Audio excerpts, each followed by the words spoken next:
We've got, what, 24 points, I think it is, at this point in time in the first four races.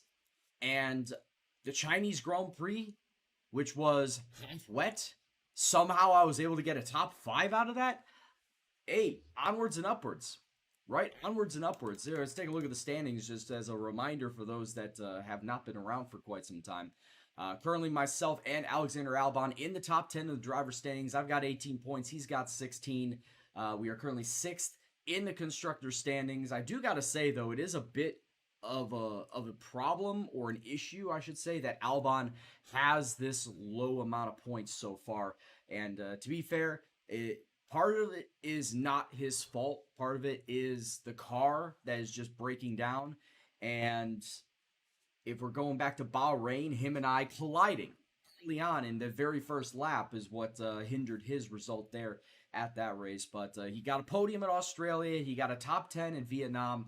Still kind of up and down here with his new team, Gendo F1 Racing. Hopefully he can acclimate to the team pretty quickly, I gotta say. You know, 4 races in, hopefully he can acclimate a lot better than what we're seeing right here, and start pushing up his driver's points as well as the constructor's points on top of that. As far as the corporate standings go, we've got Lugna, Pay Knight, and Sudo. As I said before, I'm gonna try and keep Lugna and Sudo as long as I possibly can, because of the fact that they are basically the same thing. Achieve the fastest lap in any session, and I already do that in free practice 1, so I might as well double up my money on that and keep that going. Pay Knight says achieve a top 12 in any race, and I feel like at this point in time, top 12 is very achievable. Top 10 might be. I think that I might push up, and the very next session is probably going to move up to DSP Optics, which is the top 10 in terms of sponsors. And my primary sponsors, you see, Pacifico is earned 25 Constructors Championship points in the season. We're currently at 24. 4 races in, we are just about to reach that. So that goal bonus is going to be an automatic. It's going to be an automatic for us. Okay. As far as my facilities go, we are still not really touching anything at this point in time. Once my money is set with the Albon contract after the Austrian Grand Prix, then I'll start building up the facilities again. But we've got an interview with good old Will Buxton to start off the stream today. Let's go to the interview and let's talk to good old Will and see what he's got to say. Well, it's great to be back at your headquarters, and I've got to say, an awful lot's changed since we were last here. Let's dive in with some questions. Isn't it safe to say you focused heavily on driver development? Yeah, I mean, I'm trying to develop up Alexander Albon as best as I possibly can, so drivers are an investment, we need to take care of them, so yeah, absolutely. What's going on, Polani? At the moment, you seem to be a solid mid-tier team. It's fair to say. What do you think will take your team to the next level? That is very fair to say. We are a solid mid-tier team. We've got an upper mid-tier car, but our points are solidly in the mid-tier right now. As far as what I need to do to develop the car to push us to that next level, it's gotta be the power. It's gotta be the actual powertrain unit that gives us the push in order for us to go and reach the next level there. Would it be safe to say that in terms of team orders, your career comes first in your team? No. No team orders here. No team orders whatsoever. It's been wonderful to spend some time with you. Best of luck out on track. What's going on, Catapult? Seriously, no team orders here. I mean, if Alexander Albon's going to get himself a podium, then damn it, I will not stand in his way to get a goddamn podium. It's all for cameras, Tykes. It's all for cameras. Don't worry about it. And unfortunately, I was not able to get that drag reduction. So we'll go and... Well, I'm going to develop that now fully. There's no failure chance, but I'll have to wait until after the Spanish Grand Prix in order for this to get fixed. But I might as well start getting it fixed right now in order to get that going. What? I thought I fixed this. I guess not. I guess, and it said 0% chance for failure, and I know I fixed it beforehand, too. I guess I may have misclicked it. So, okay, we're going to have to build up the durability. That that misdiagnosed or misdeveloped durability part. So, all right, there we go. Nikki coming on in with 100 bits. Thank you very much. Great night tonight. I feel it. I feel it too, especially for the Dutch Grand Prix. I came away with the surprise top 10 last season, so I figure with a better car, hopefully I can get a much better result this season. Maybe push to top 5, maybe a podium. If I don't get the podium, maybe Albon will get the podium. We'll just have to wait and see. Of course, it all comes down to how the weather plays out too. Okay, yeah, 75 going into practice. It all does come down to how the weather affects the races, because of course we saw what happened with China and having the rain for qualifying and for the proper race. We don't know if there's going to be rain here for Zandvoort too. All right, so let's go to the race weekend. What did you miss? You just missed a couple of parts failing to develop Sarancia. That's all. And also an interview with Will Buxton. That's about it.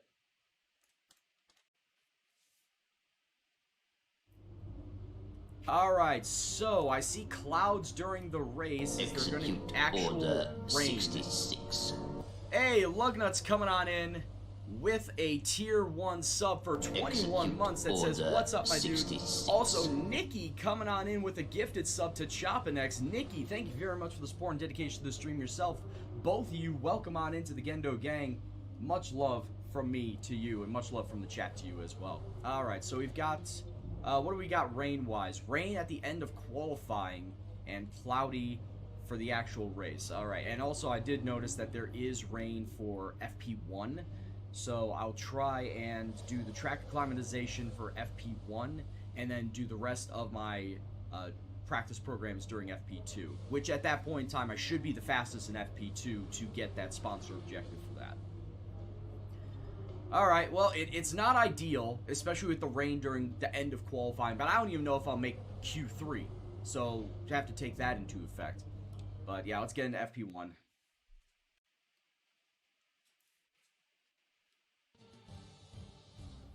But anyway, Joe, how you doing, bud? Thanks very much for stopping by. I hope you're doing well. Just about to get into this Dutch Grand Prix here. This very, very rainy Friday practice session I've here had a at chat the with Dutch Grand Carl Prix. about the new parts, and we're happy that they've been integrated into the car okay. With any luck, you'll be able to feel the improvement, so give them a try. And once again, as far as the gearbox goes, 40% is not ideal going into these last two races, especially with Spain being very, very heavy on the shifting up and down. So I feel like Spain, at the very least, is going to be another 10% added onto the gearbox, if not like another 15%. So I just got to hope to not use the shifting all that much here at the Dutch Grand Prix in order to minimize the damage. I'd take a set of intermediates in these unpredictable conditions. Honestly, that's my problem here, is that I need to take care of the gearbox going into the Spanish Grand Prix, because I don't want my gearbox to die on me.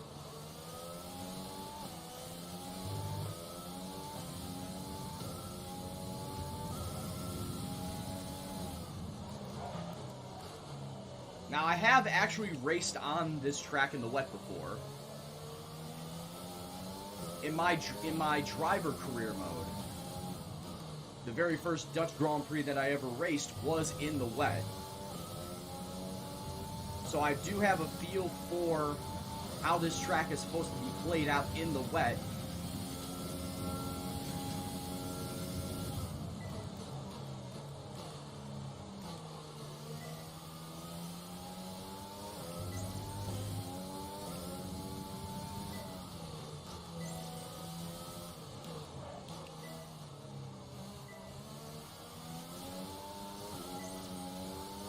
So how's everybody been doing? I know it's been 24 hours since we last talked, but how's everybody been doing?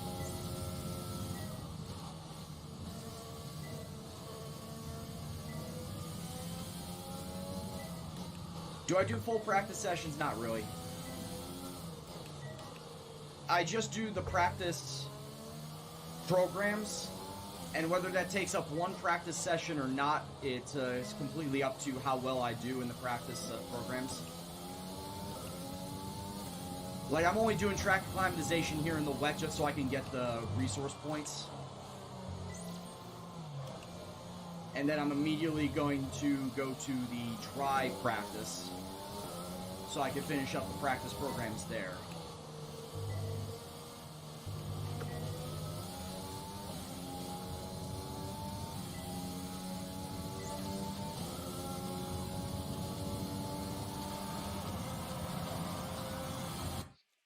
Alright, so we're done with that.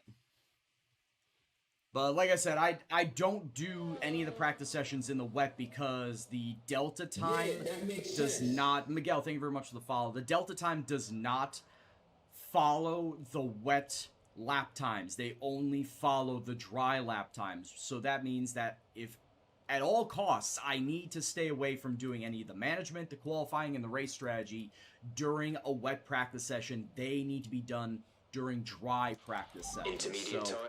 That's why it is in my better interest to do the practice programs during dry sessions to get all those R&D points. It's time to remind ourselves of our top three.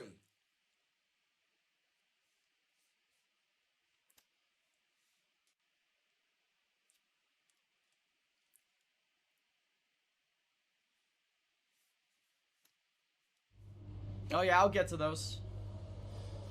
Don't worry, I didn't forget about them. Alright.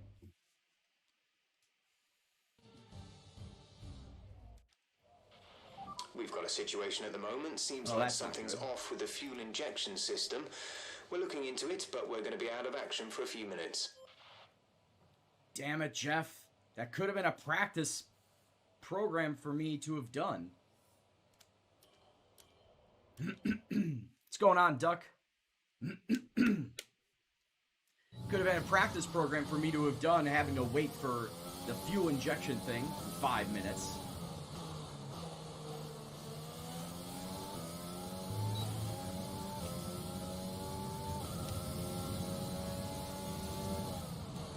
Duck, that is currently out of the realm of possibility. Maybe if I ever do a stream from space, where that could be easily done, then yeah.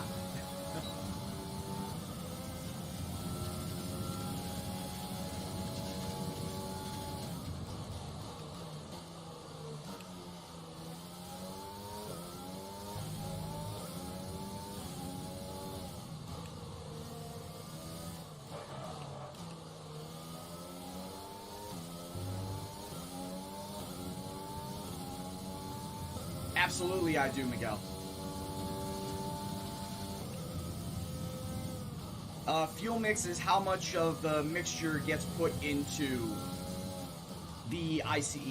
How much of the mixture gets combusted in the engine. Standard is just a normal amount. Lean is less amount of fuel from the tank being put into the ICE, thus lowering power. And rich fuel mix is more than standard amount of fuel mixture put into the engine, making the power output faster. Or giving more power output and making your car faster.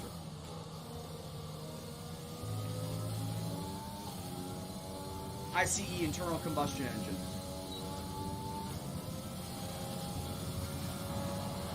Program complete and a job well done. Any reason for the halo? Realism. And plus, I do other sim racers like iRacing, which force cockpit mode, so I have to dealing with a halo pillar if I ever do any of the IndyCar races, because they do have the new IndyCar modeled with the aeroscreen halo and halo pillar. And in iRacing, there ain't no way to toggle camera view. Like I said, you are only with that cockpit view, no other camera view, and there is no removal of halo pillar, so you got to deal with it. And I feel like doing that has really given me an appreciation for how the IndyCar drivers and the Formula 1 drivers get along with the halo view, with the pillar, because they themselves don't really look down the middle all the time. I don't look down the middle 90% of the time. And when I do, I try to focus on a point past the halo, the pillar, to make it seem like the pillar is not there. As I've said before, it's like your nose is in your field of vision. Technically, it's in your field of vision, but you don't focus on it. You look past it. So it's like your nose is not there.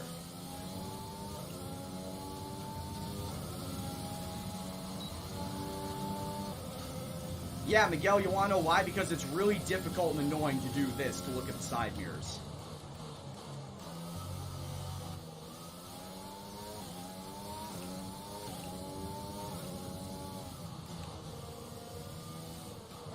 Everybody plays the game differently.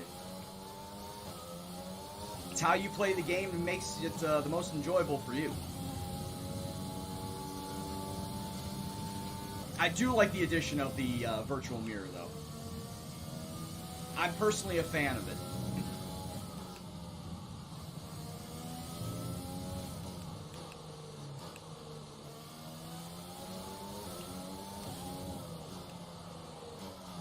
Shit. Oh, and of course my DRS wing gets fucking locked closed.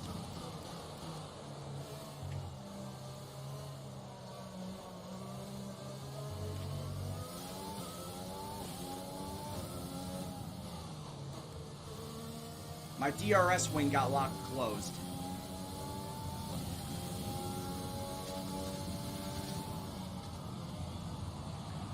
Cheese it? Can I cheese it enough? I didn't cheese it all that much.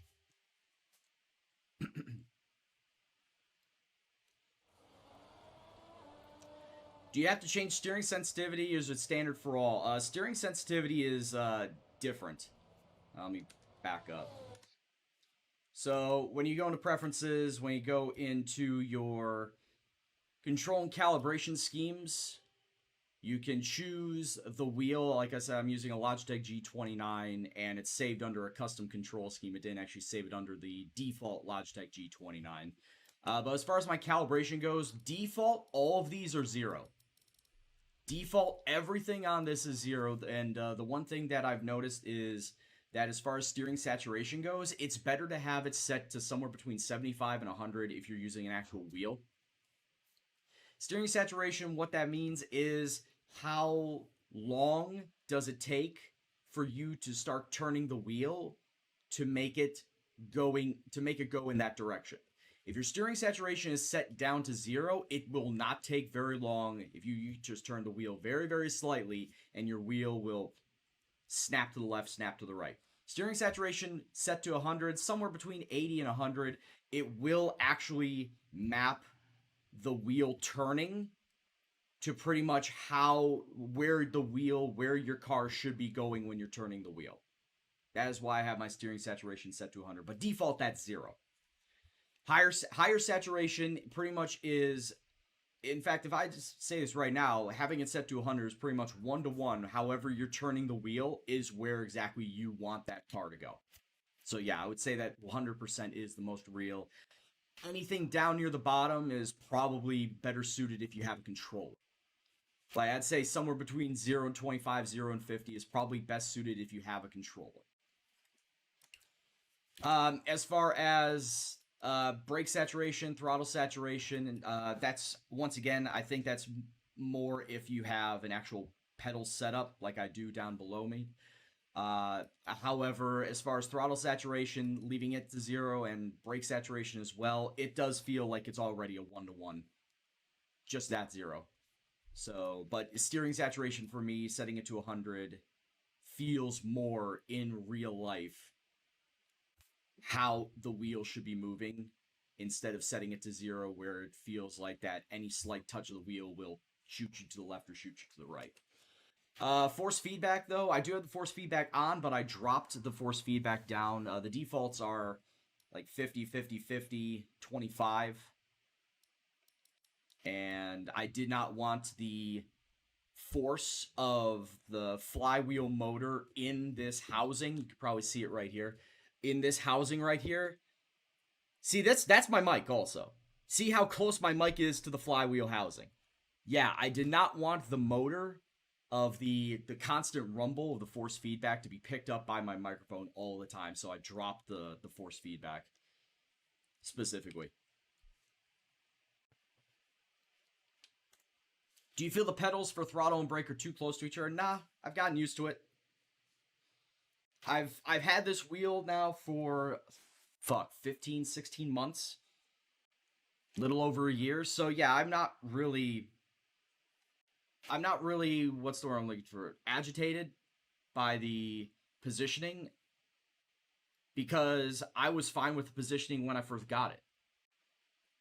The throttle and the brake have enough of a gap where my feet are not overlapping.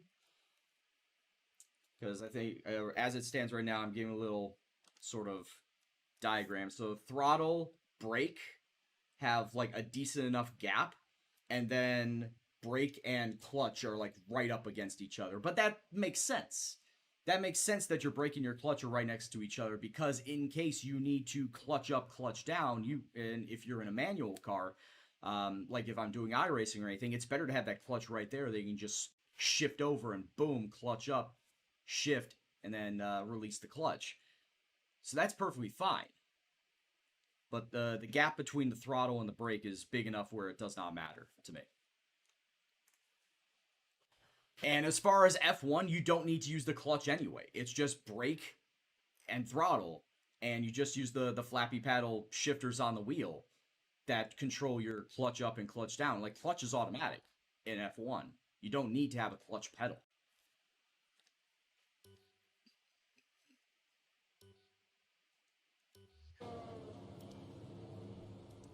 Alright, let's go to ERS management next. Sam, I just said this 1 minute ago. Logitech G29. Welcome to the stream, Sam. Logitech G29.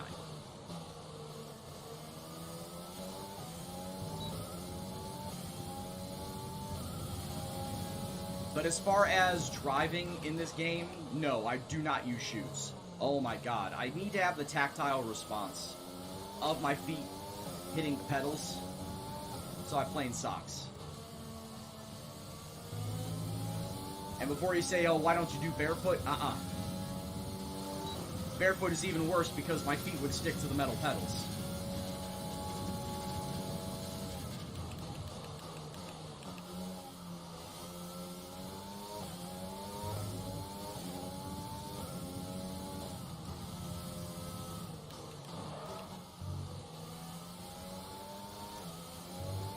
That's probably the best way you could have taken turn 3.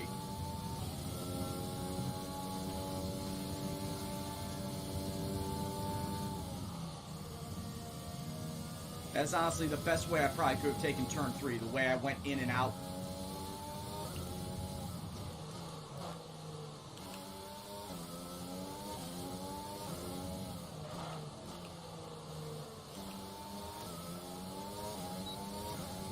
Probably don't need to shift down to second gear there.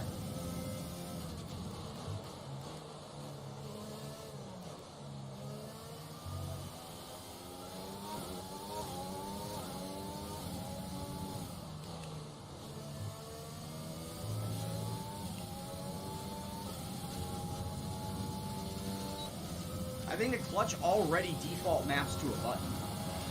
Okay, test complete. Alright, we're good there.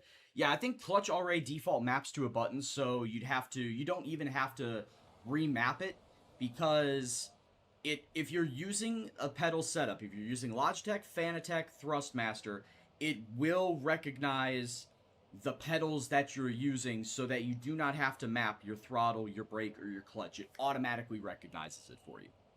If you are driving with a controller that you'd have to then map it and remap it. If you want to know specific information or make certain changes to the car during a pit stop, you can tell me what you want over the radio. Press and hold the radio button to activate the system. Yes, because that's exactly what clutch is used for, Corey.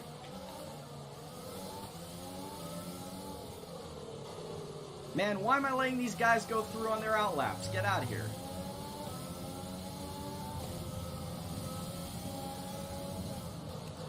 Get out of here, Nick DeVries.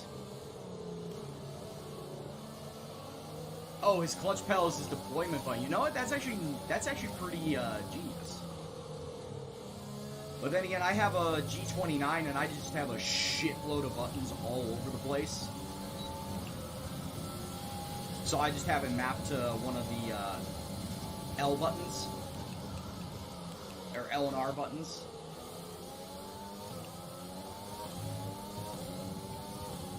But no, that's actually pretty genius because, I mean, you're not using the clutch anyway in the game.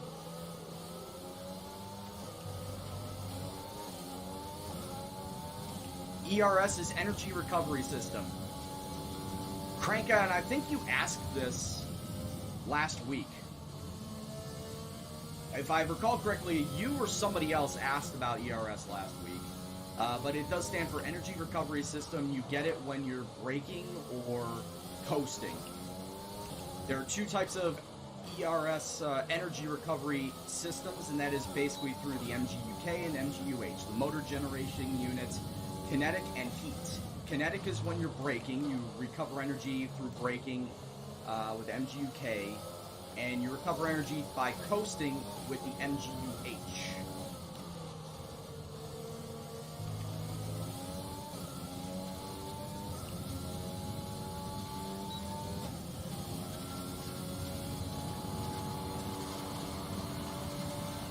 And then you have 3 modes to deploy it. Well, you have technically 4 modes if you count mode 0, which is no deployment at all. 1 is your standard deployment. 2 is your hot lap, which you use when you're setting a qualifying time. And 3 is overtake mode, which is when you are using the overtake button.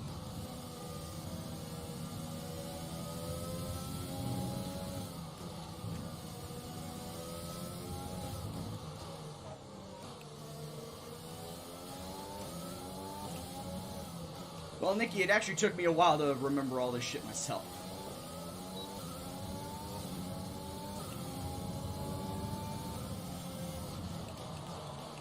Well, that in a nutshell is what ERS is and how ERS is used and gained.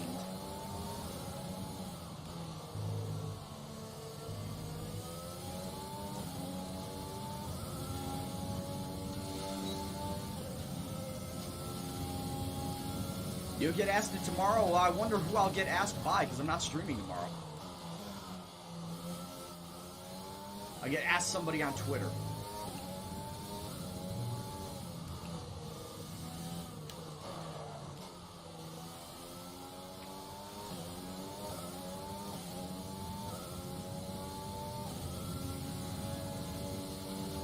Well, experience is the best knowledge, I guess. Experiencing it is the best way to gain said knowledge.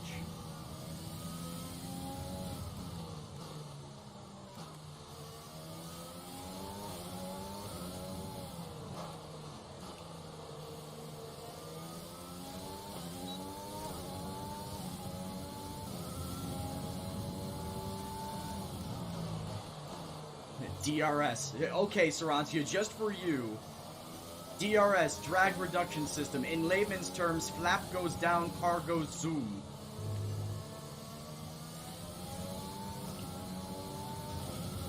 So, watch this. Oh, hey, look at that. Flap goes down, car goes zoom.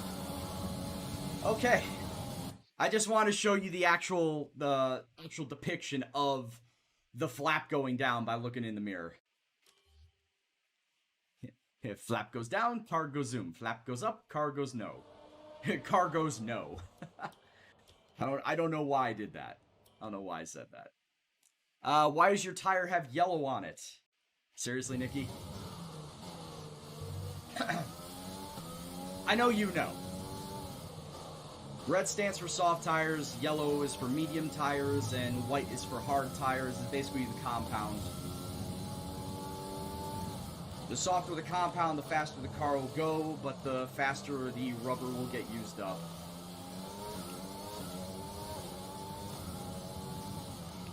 The harder the compound, the longer it'll last, the slower you'll go, though. It also takes the longest time to heat up.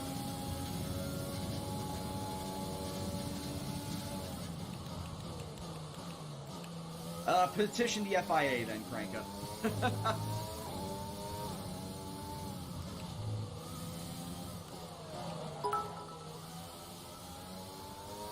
Thank you for the 200 bits there, Nikki. Knowledge time with Gendo. Yes, you will be getting a quiz after this. Just letting you guys know. I hope you are taking notes.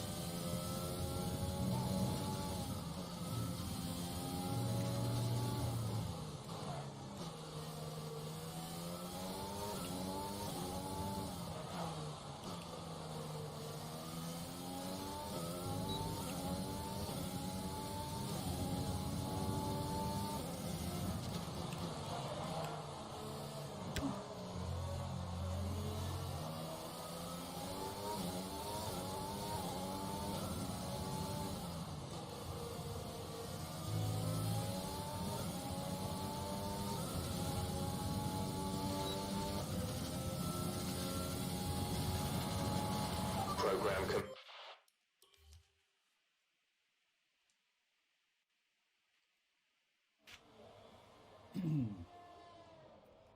Alright, I got them all done, but I might as well redo track acclimatization so I can actually do that with the DRS.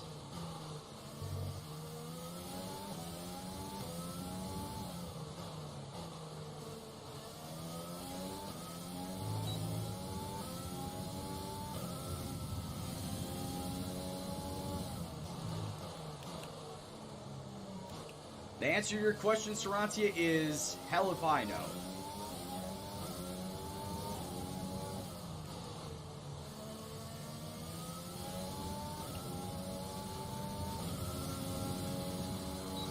I didn't read up on the differential.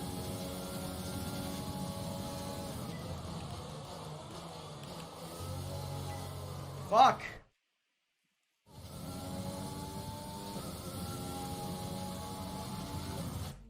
Try again.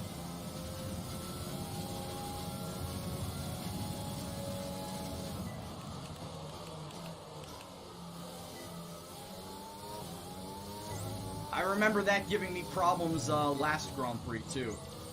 Last Dutch Grand Prix, I should say, where I was continuously hitting that that turn 1 barrier, that turn 1 curve, continuously.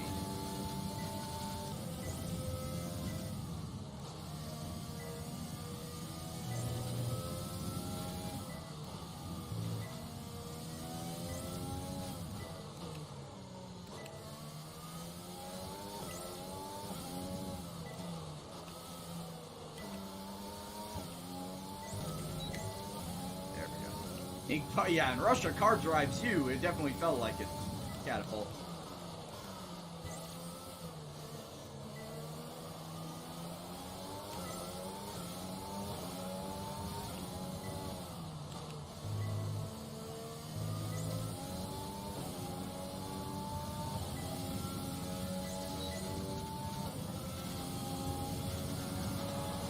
Alright, I should have gotten purple. Yep, we got purple. We're good.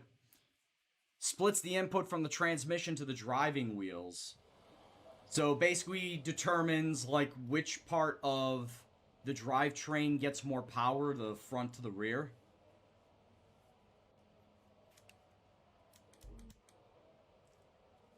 I guess that's the best way I could do it. Okay, 2.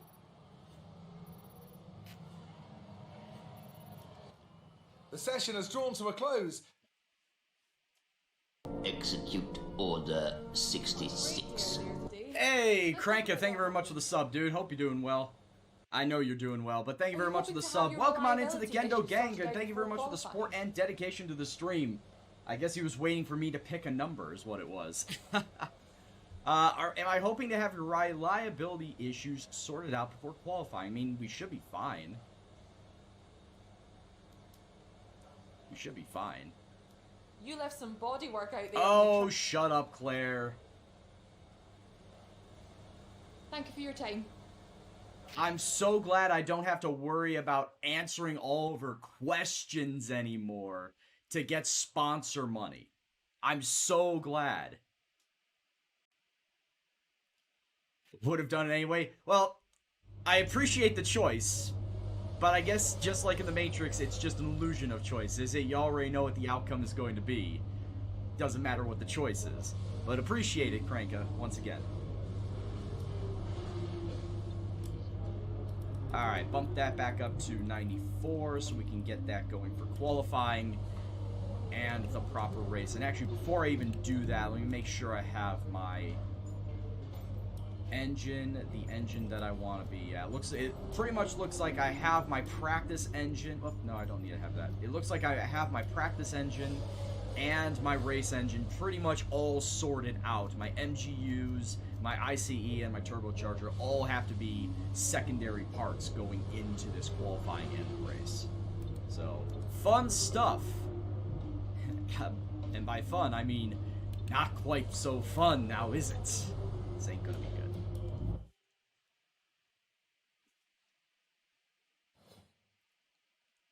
Resource points. We got about, what's that, about 800, 900 resource points. Pushed us over 1,000. Did Albon finally get his driver acclaim to 13? He did. Finally, dude. Man, what took you so long?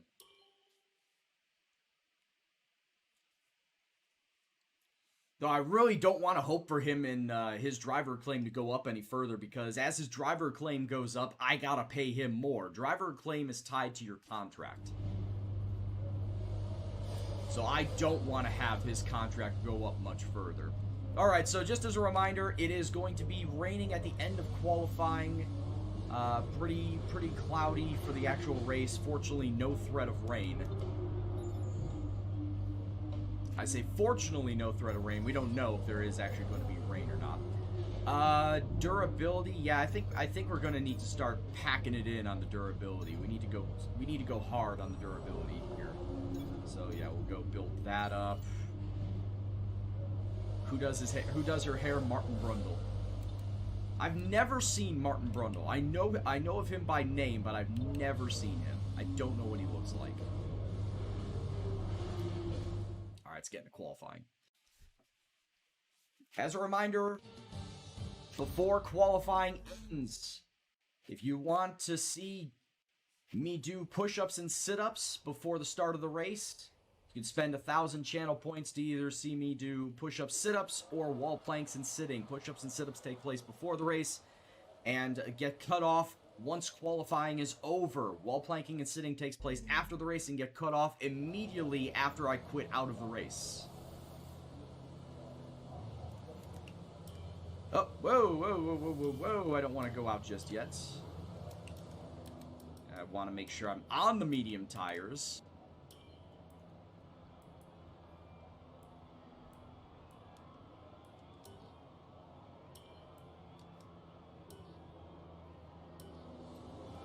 Alright, now let's go. Checks complete. We're ready.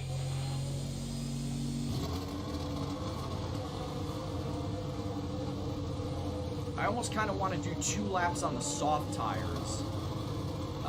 Just so I can, you know, determine what my fuel load is going to be at the end of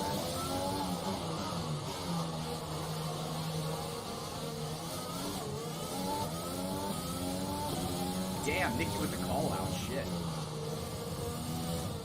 What did I ever do to deserve this, Nikki? Jeez.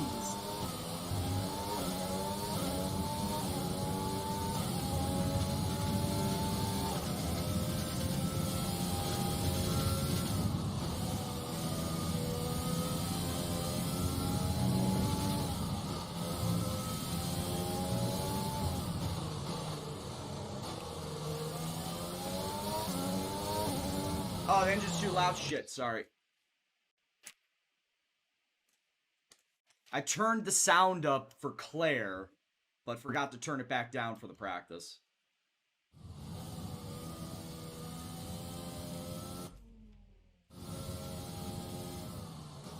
Yes, it is Mercedes. Which, in Season 2, in my save, Mercedes is the best engine.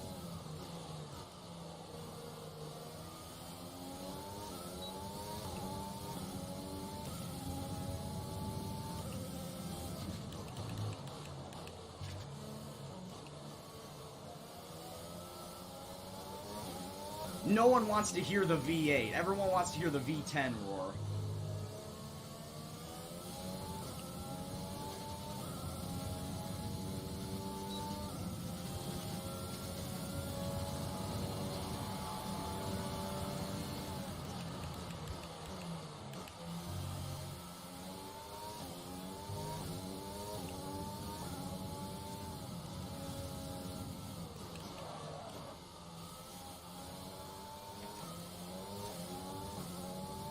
Just gotta follow the tire marks. Follow where the rubber is laid in the road, and that's the best line.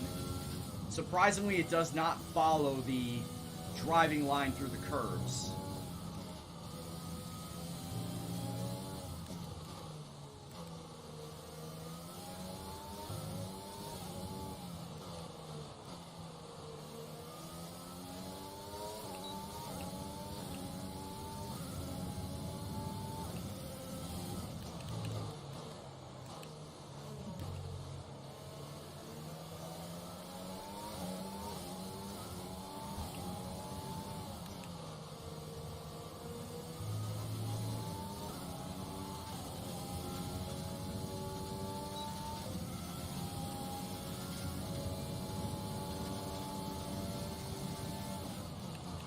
There's only 1 lap of fuel remaining.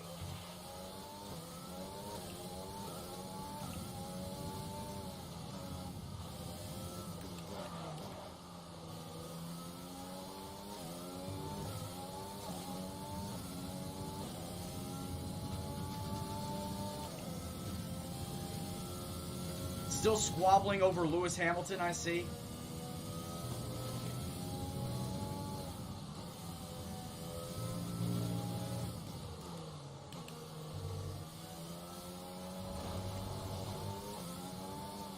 Alright, yeah, I'm gonna pull this into the garage. It's just not working. That was a bad second lap.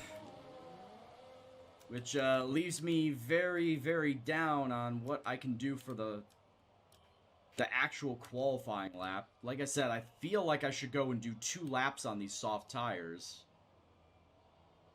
But I would risk qualifying in traffic. I would risk going out and qualifying in traffic for that second lap on the soft tires. Choices, choices, choices.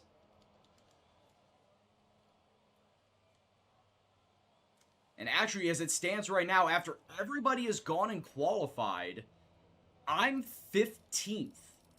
After everybody has put in a qualifying time for Q1, I'm 15th on medium tires. Your multifunction display will allow you to change various settings as you drive.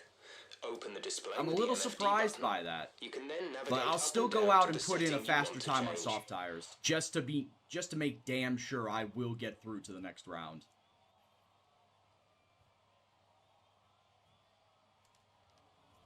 Just to make damn sure I make it to the second round and not get pipped at the last second. Put together a better time on the soft tires.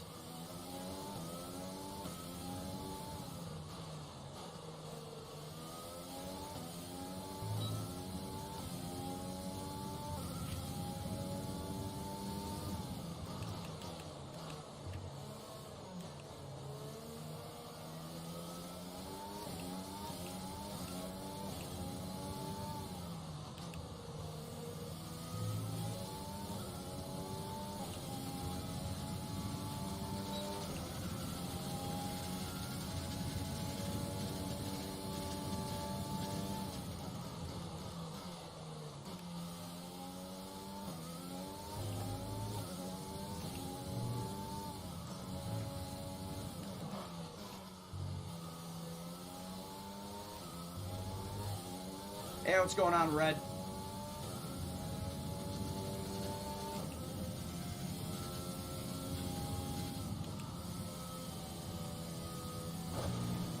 Whoa, okay.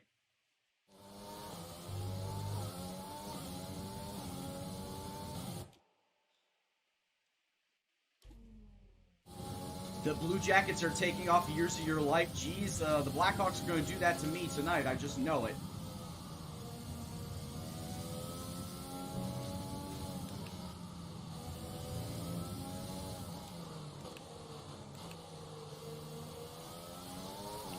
Turn, you big fucking boat.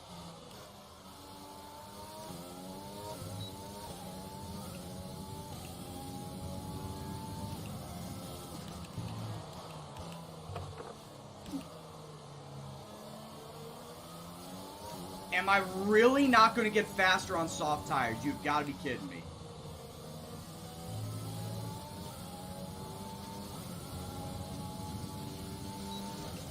Alright, there we go. Potentially crisis averted? I think we got a potential crisis averted by getting 2 tenths at the very end. Yeah, 13th place. Okay, we're officially into Q2. Heading into triple overtime in game 1, dude. Did not think it has gotten that bad. Yeah, Sarancia, if I can't do it, Albon can.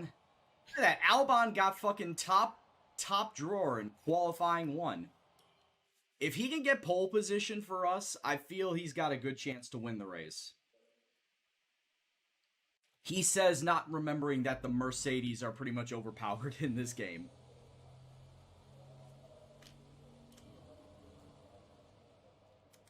He's like, yeah, he could do it. No, he can't. That's a fucking lie. It's like, I hate Albon. All my homies hate Albon.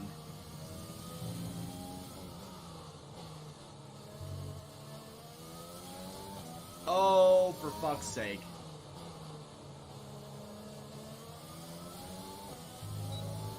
Well, I'm not doing a qualifying lap like this. I'm immediately coming into the garage and taking intermediate tires. As the rain starts to come down.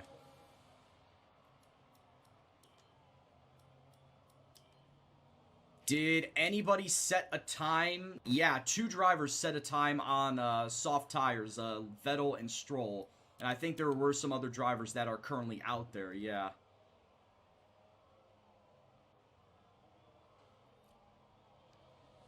Shit. I mean, it is raining, but it is not wet enough yet, is it? I think I'm going to, at this point in time, just go out on a soft set. It's not wet enough. I could put a lap together on the soft tires. I didn't even know that the water was raining down. I think I can get a soft lap in. If not, I'm fucked.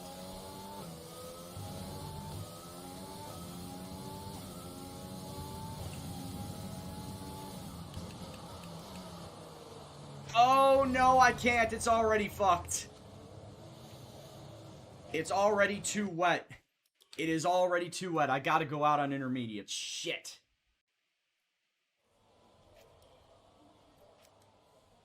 God damn it. It's already too wet. How many people have set a time? Just Albon and myself have not set a time yet.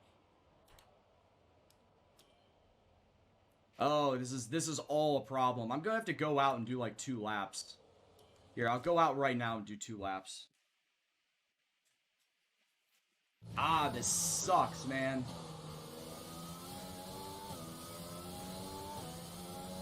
Well, my qualifying is pretty much ending right now. It is ended before it even started. Yeah, DRS is off.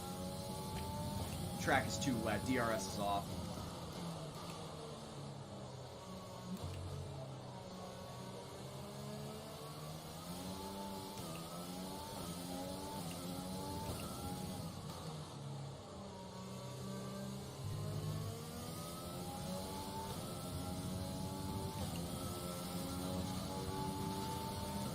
I should have just went with that 1 medium lap when I had the chance.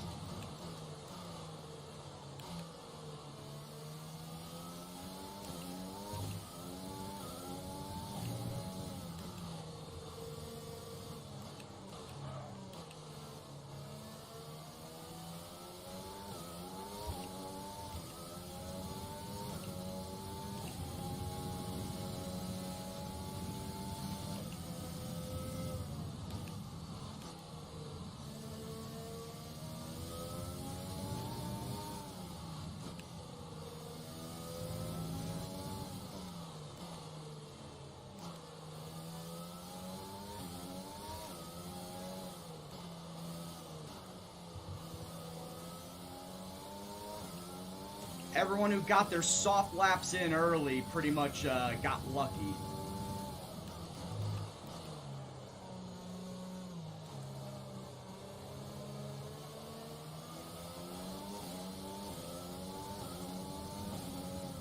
Because it pretty much started raining as soon as I got out of the paddock.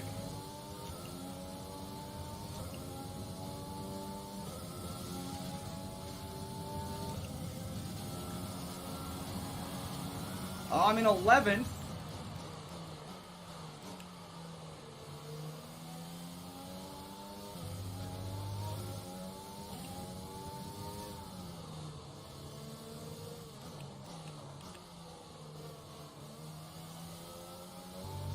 Oh my god, I knew that was gonna happen. I knew that was gonna happen as soon as I hit that fucking turn.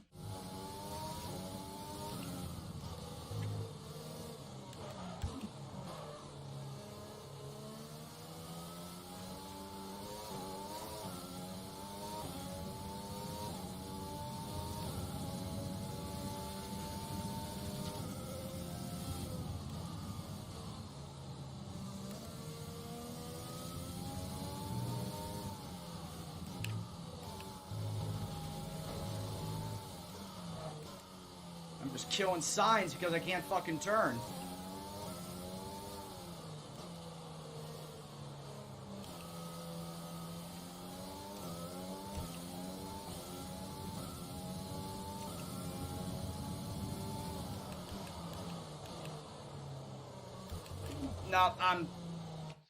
I'm pretty much done. I'm pretty much stuck with what I've got, and I'm getting 11th place. It's too late for me to go out and do another lap. Or maybe, hold on, maybe I could do maybe I could sneak another lap out in there. Who's got what right now? What does Albon have? Albon's got 13th. Max and Lewis. Ooh, I could pip them. If I get lucky, I could pip Hamilton and Verstappen. They're only 2/10 faster. As it stands right now, they're only 2/10 faster, so it is possible that I could get them. But I need to drive a damn solid wet lap, and I don't know if I can do that.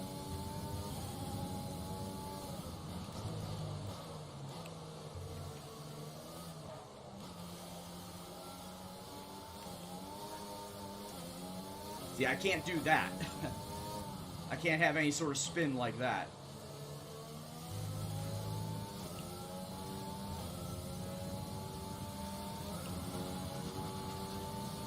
Alright, one more time, and I am able to cross before the timing line runs out. Oh my lord! Fucking hell, man. Why are you so fucking disgustingly difficult?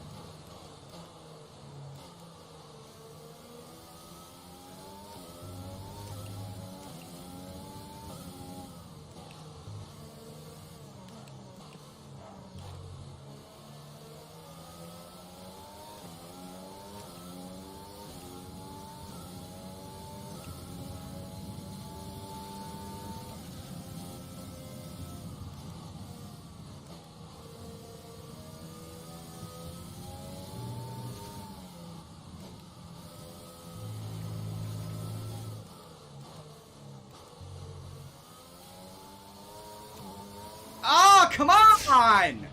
Are you okay? That was a nasty hit. Turn the engine off and wait for the marshals. Wasn't turning it all that much. Again, it comes down to it's fucking wet racing and I'm not even turning it all that much.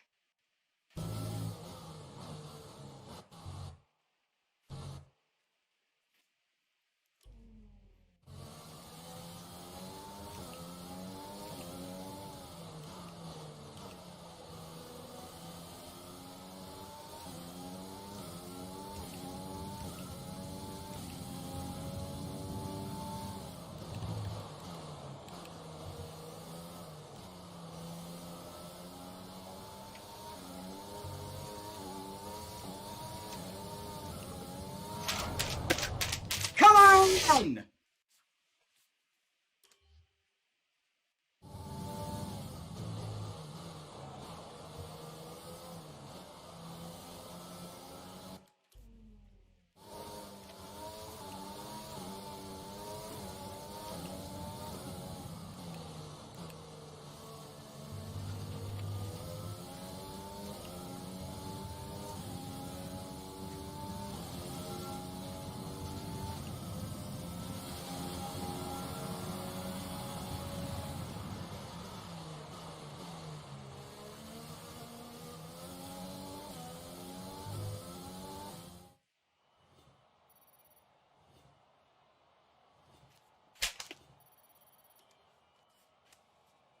Like I said, this is why I hate rain racing.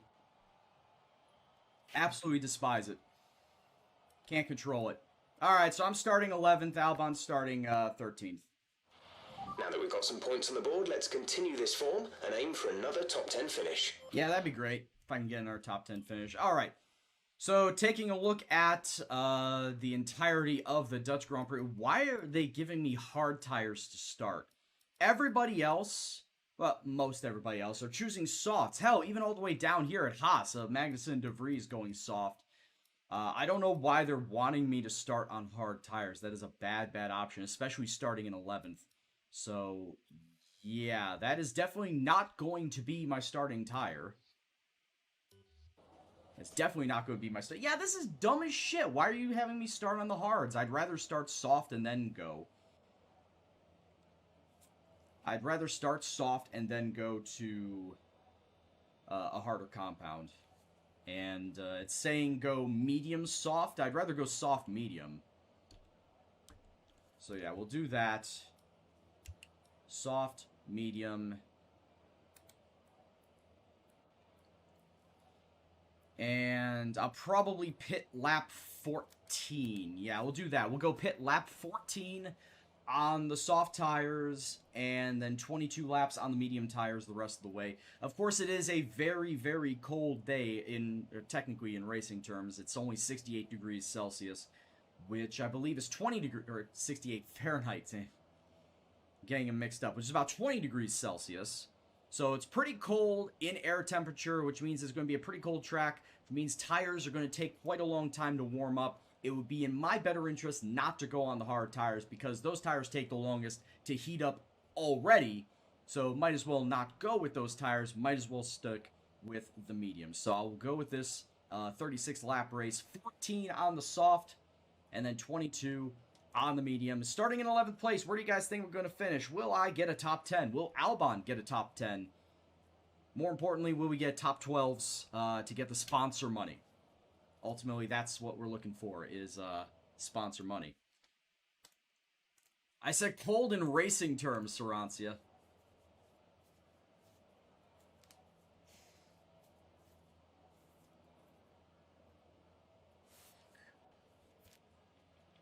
Oh.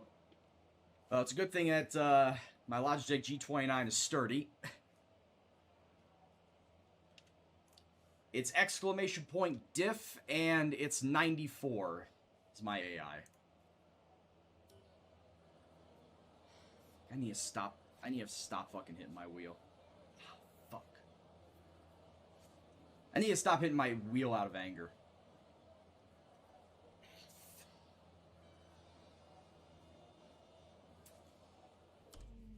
All right.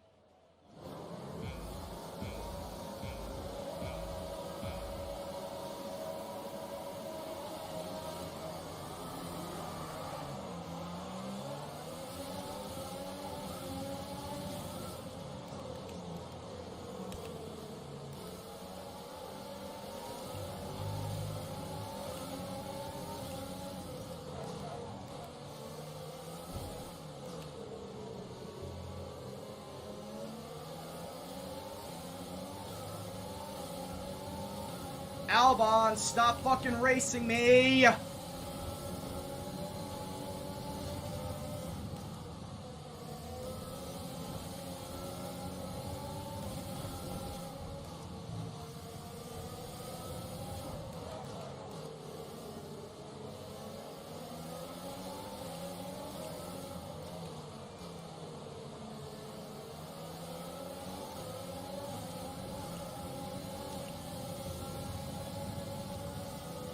Shit! Mind out from. And I knew I should have broke earlier, too.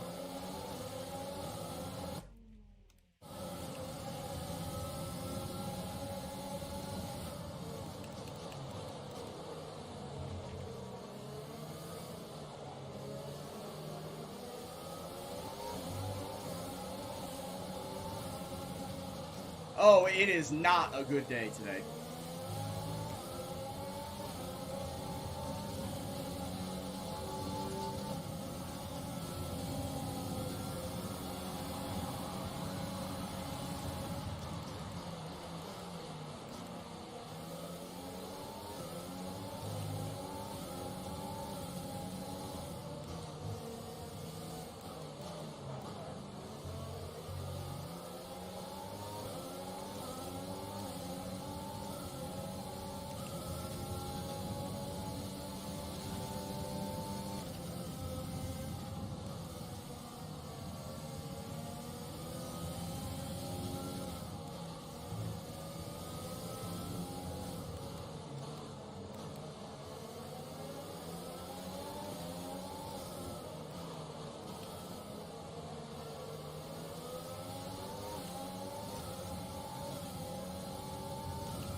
Come on, Albon, fight him. Albon, this is why you shouldn't have started in the hard tires, you stupid fuck.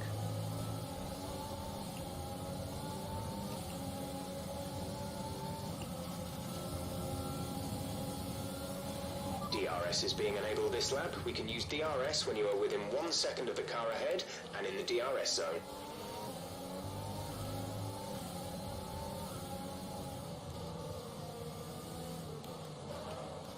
Albon, move!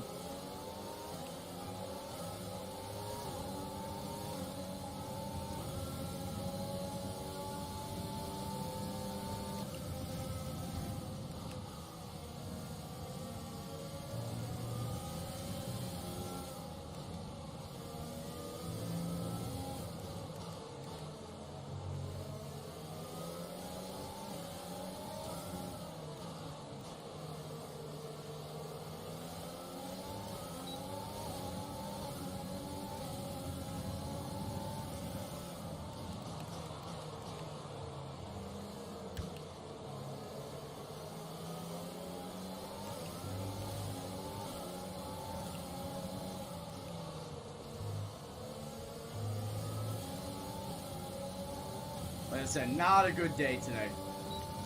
Not a good day. Albon, don't fucking block me.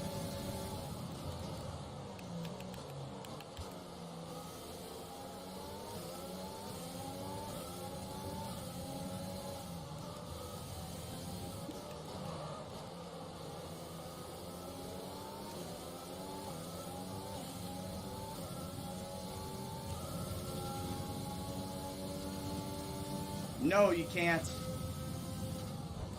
That's not a thing in this game.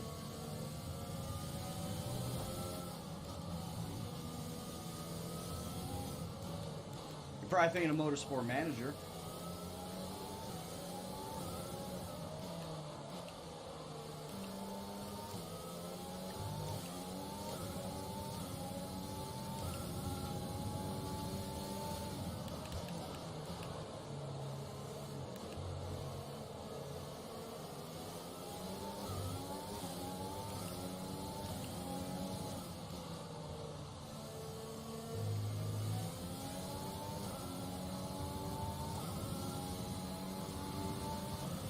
Yeah, maybe it'll happen someday, Sarancia. We pretty much burned off our excess fuel.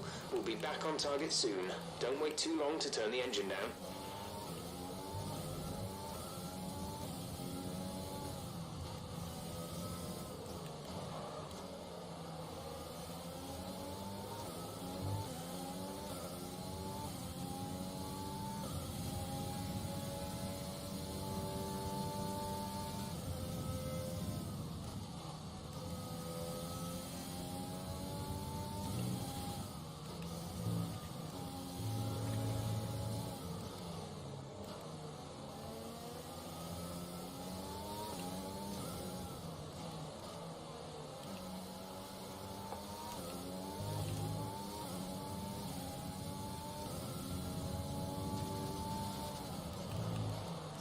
To be real, Albon should have never started on hard tires. To be completely real, Albon should have never started on hard tires. The fact that the AI is setting him up for failure is bullshit. And that there's no way that I could have him switch to softer tires, like follow the same strategy as me, is bullshit.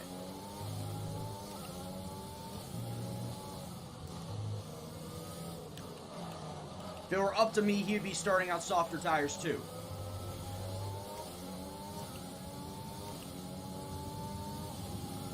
Unless the AI thinks that with his speed, he can catch him at the end. I don't know. This is not really a track that really encourages overtaking.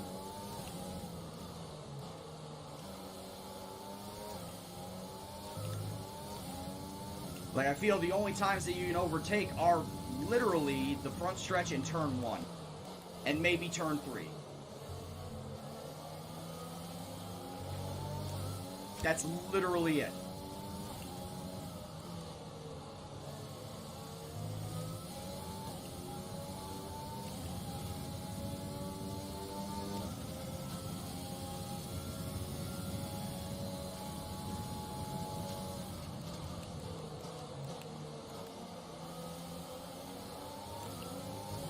And also, I've noticed the AI does seem to have a little bit of a problem going into one.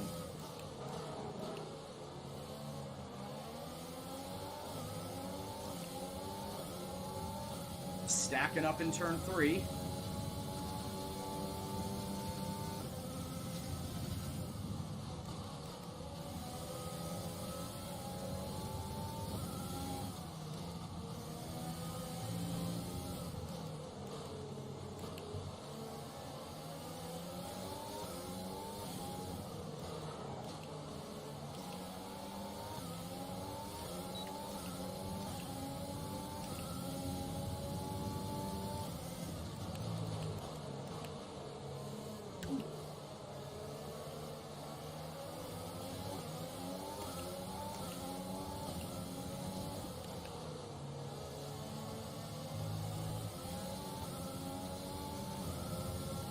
Takes practice.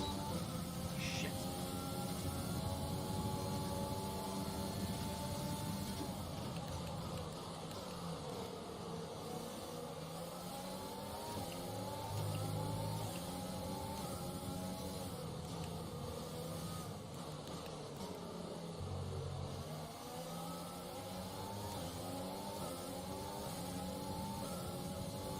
Well, hitting the wall did damage my front wing.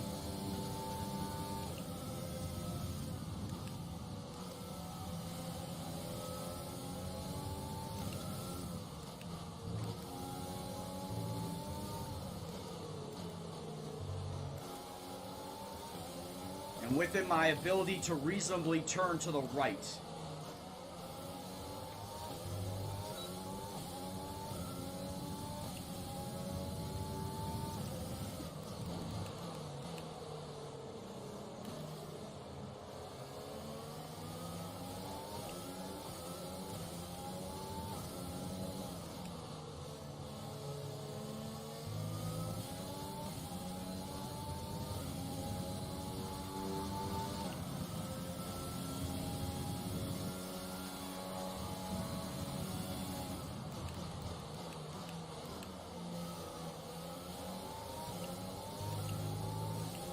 So once again, I gotta spend another 7 seconds on top of my normal pit stop to go and fix my front wing.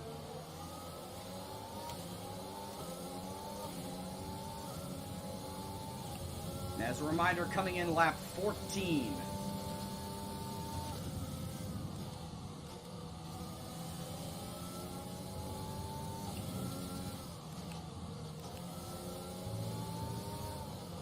For medium tires and now a new front wing.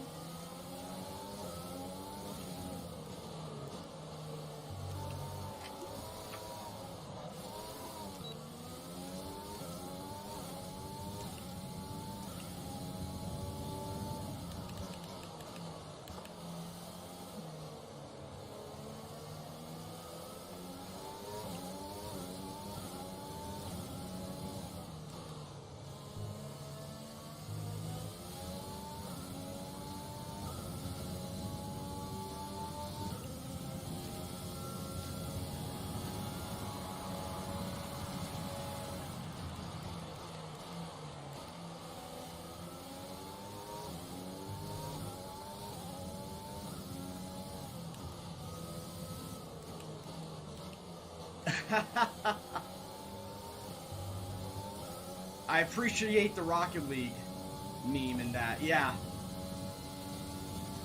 I appreciate the Rocket League call out.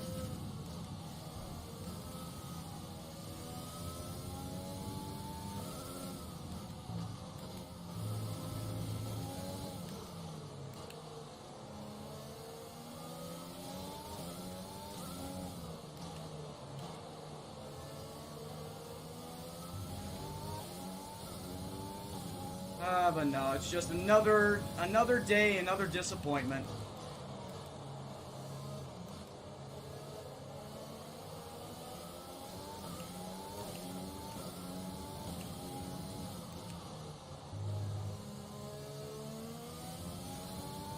Still got 2/3 of the race to go. So, who knows? Maybe something good will happen.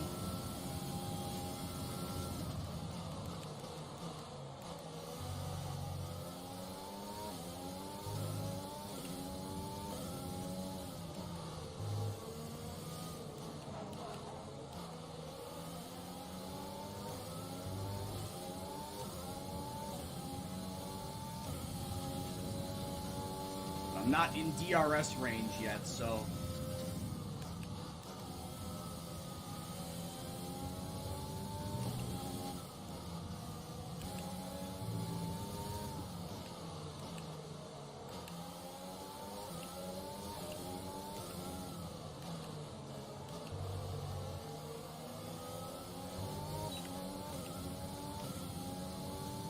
Yet somehow I got in DRS range there.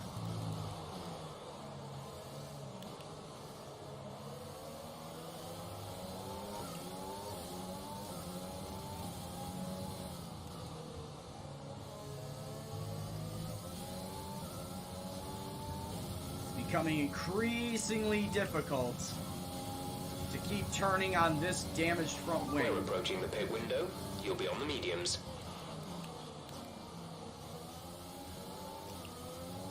I'm looking and the AI is going soft hard.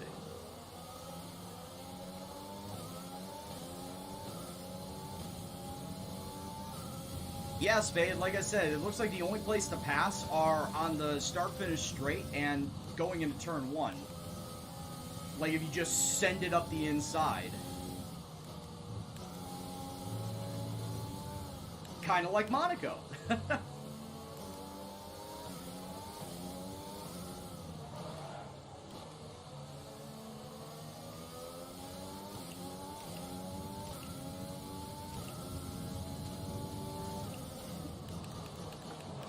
Ah, for fuck's sake. It's almost like driving in the fucking wet. It really is like driving in the wet at this point. No issues with tyre wear for now. Keep taking care of them. It's not the tire wear that's the issue, Jeff. It's the fucking front wing. What's going on, Sean?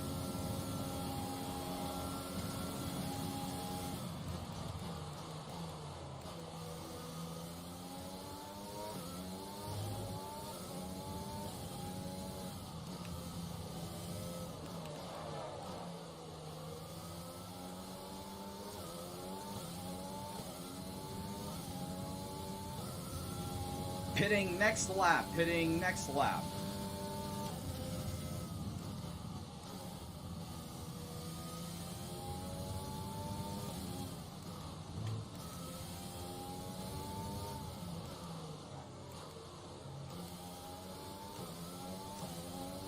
How's the season been going? Well, very up and down. I've got Albon as my second driver. And he got podium in Australia. I got 9th place. Bahrain was a shit show for both of us. Then Vietnam, we both got top 10 finishes. I had a 7th place, he had a 10th. In China, I got 5th. Albon did not finish top 10. He pretty much crashed out. I think, yeah, he did crash out. And now here at the Dutch Grand Prix, it's just been a comedy of errors, all stemming from qualifying.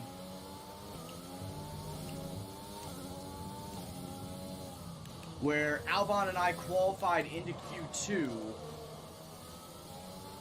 but then the weather forecast completely dicked me over again, saying it was going to rain at the end of qualifying, but the rain came down in Q2 and screwed up my qualifying laps as well as Albon. So I started 11th, he started 13th, and then I just got a bad fucking start on this and got a damaged front wing.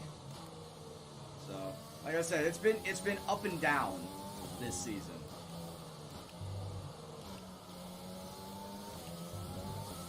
Yes, it could have been a lot worse, but holy shit, man, it could have been a lot better.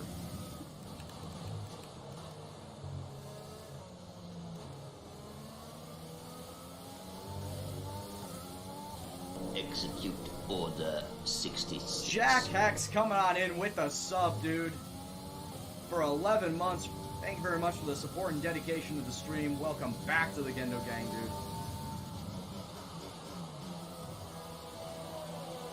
Hope you're doing well. Gendo Spinella? Oh, we've already had enough of that. We've already had enough of that so far.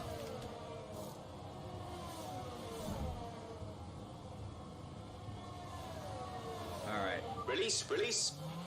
That wing damage, complete. of course. See these tires through to the end now. Ooh, caution. Enough to bring a safety car out? Yellow flag.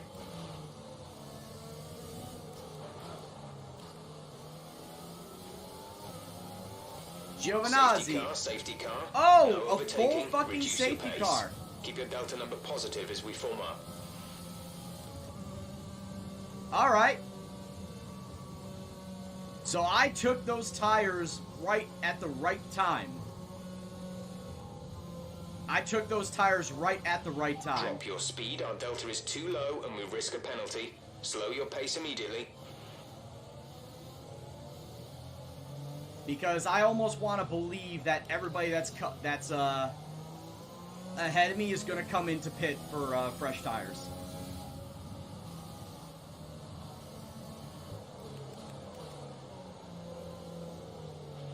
Alexander is coming in for his stop.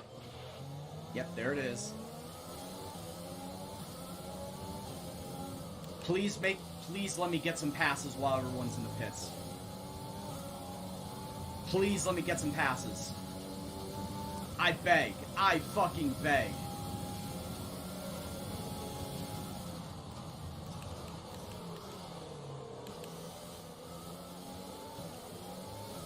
Alright, I'm up in the 16th.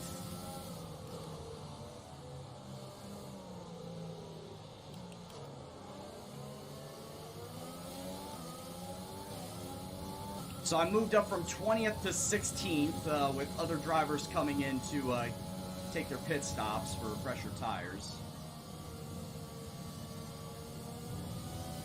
Like I said, though, I came in at just the right time to get that pit stop.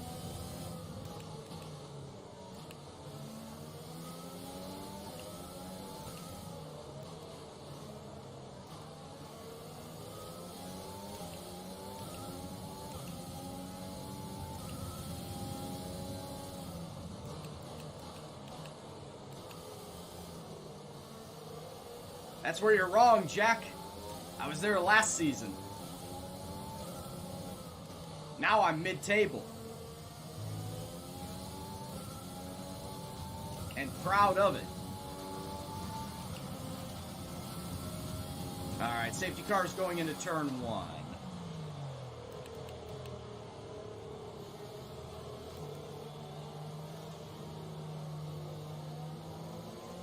Look at all these schmucks on the hard tires.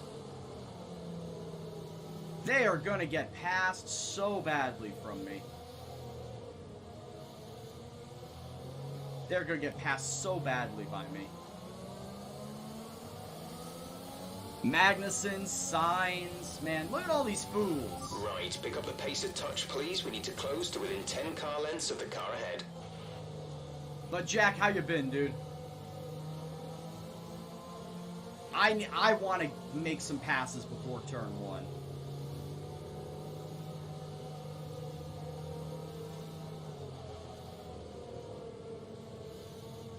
Keep my tires up.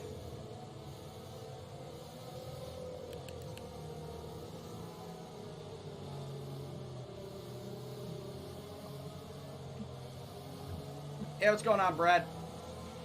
Okay, let's get ready to go racing again. The safety car is in this lap. When the field accelerates, remember, there is no overtaking until the green flags. Safety car in this lap. Oh, I'm sorry to hear, Jack.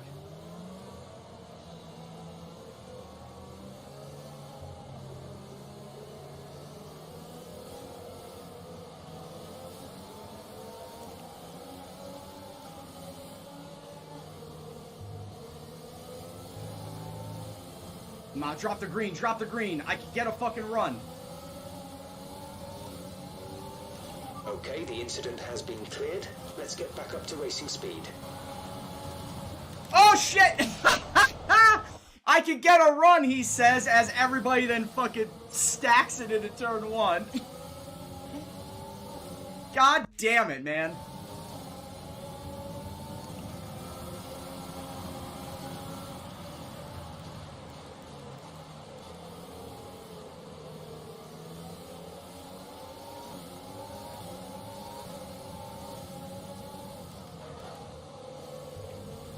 Oh, I'm doing like what I did at the fucking start of the race now.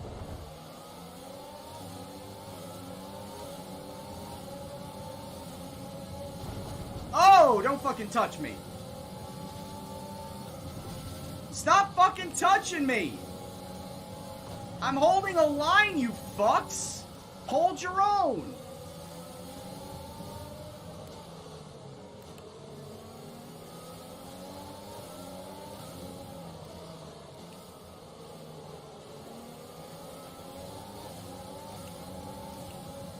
I fucking swear, man.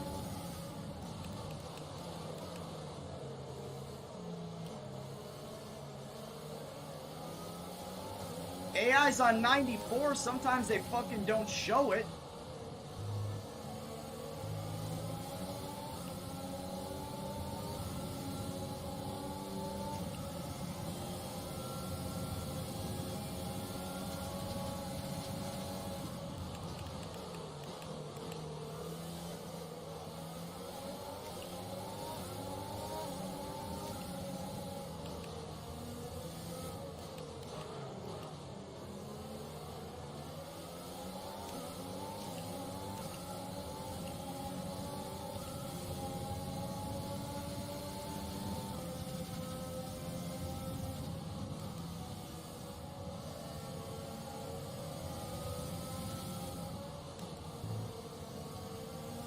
Everybody that chose hard tires pretty much is going to stay on them for the rest of the race as what their strategy was.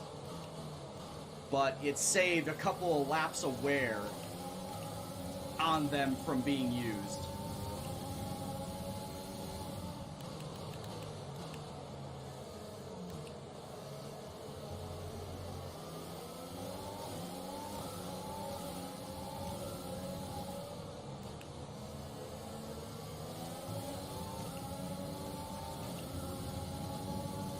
Albon is up ahead of me, though. So, hopefully he can get home Okay, top the stewards 12. have now enabled DRS.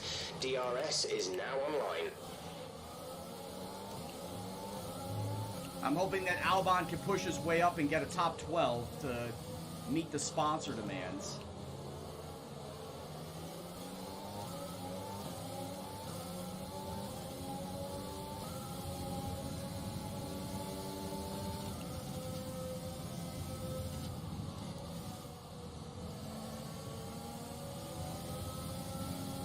But no, Jack, today's race has not been all that great. And I've got the Spanish Grand Prix after this.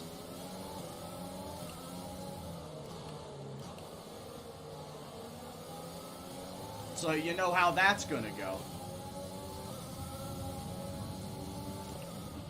We're at +1 lap of extra fuel. Fuel target +1.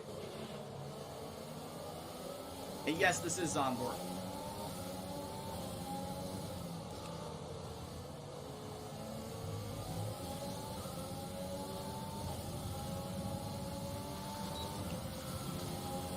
Let me get past you, Science.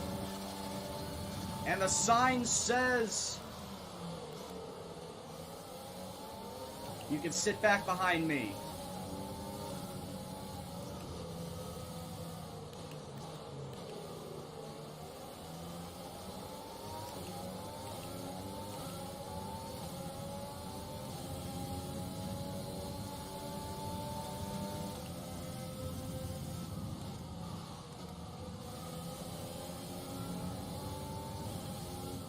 I'm hoping that all of my overtakes can be done there, straightaway and turn 1.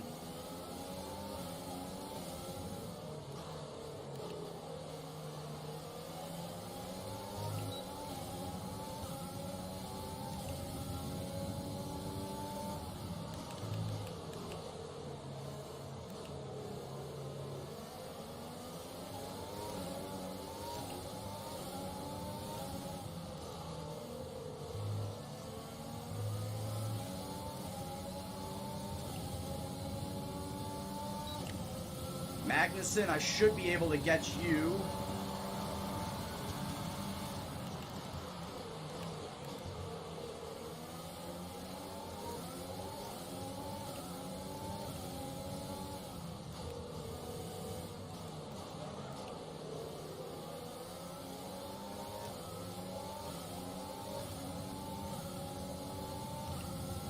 Slowly moving my way back up the pack. Looks like Albon is top 10.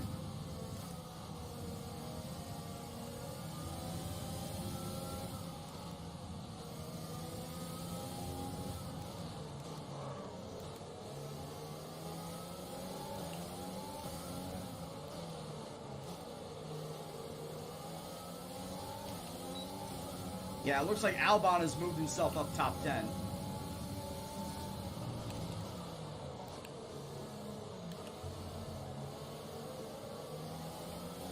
Hey, what's going on, Delios?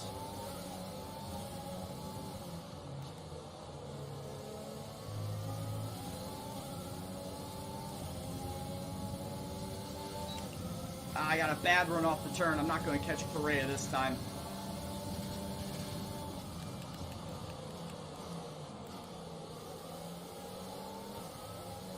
Albon is legitimately in 10th place. I saw him in front of me.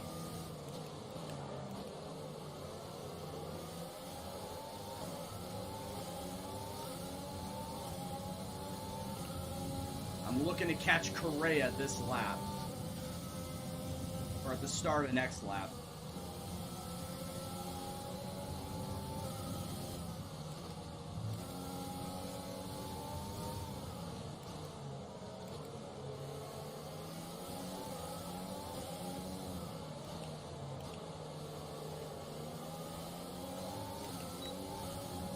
Man, I gotta do my turn-in so much better there.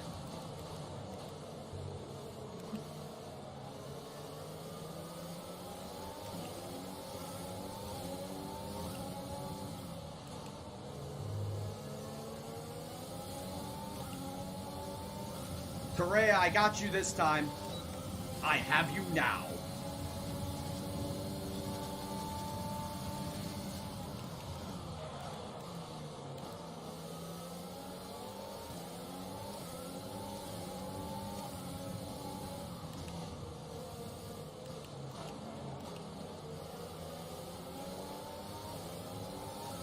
Almost had Gazoo there in turn 3, too.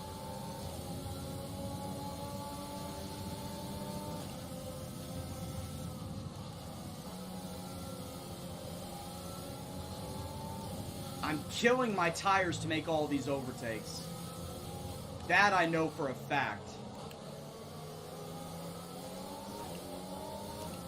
Oh yeah, Bram, since Zandvoort came into the game, I've really been loving it. I played the earlier rendered version of it on iRacing, pre the remodel. They scanned the track pre-remodel, so the pits do not go all the way around turn 1. They dump you out before turn 1. And personally, I'm not a fan of that layout of the track, and the way that the GT cars that you are only able to drive there just don't stick to the track. It just does not feel right. It doesn't feel good. So I like driving this track with this car. The F1 cars make this driving so much more enjoyable. I'm sorry if I can't read chat all that much. I'm just trying to dart my eyes back and forth between the chat in the bottom left-hand corner and trying to drive.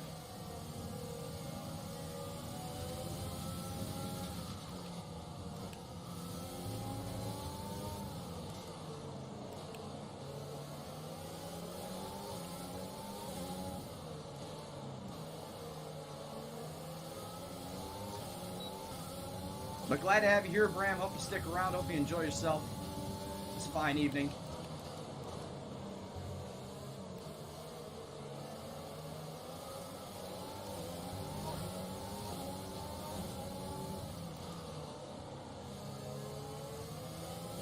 You did predict 2 top 12 finishes. You are right. You said 9th place for me, 8th place for Albon.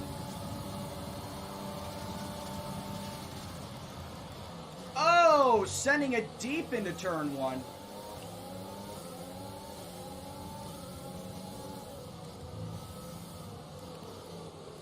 Oh, hey, it's my buddy.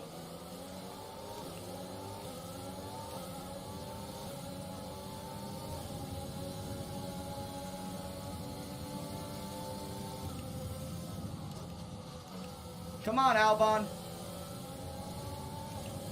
Albon's on soft tires. What strategy was he trying to pull? He went from hard to soft at that pit stop. Seriously, what strategy was he trying to pull?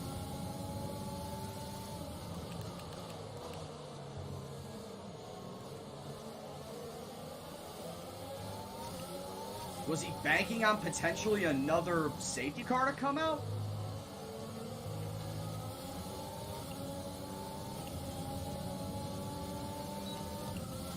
Yep, there he goes into the pits. Albon, my man. Alexander is in the pits. Alexander in the pits. Albon, you hurt my soul with your pit strategy. You hurt my soul with your starting tires, and you hurt my soul with your fucking pit strategy. Well, what that means, though, is I am up into the top 10, and I see top 5 sitting in front of me. Or, sorry, I see top 6 sitting in front of me. Yeah, he let me pass. He got out of my way. He wasn't going to have a recreation of Bahrain.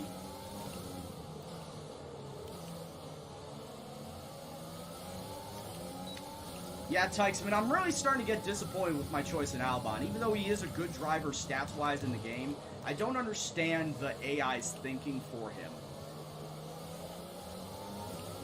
And the moves that they make for him. I just don't understand why they're doing what they're doing with him.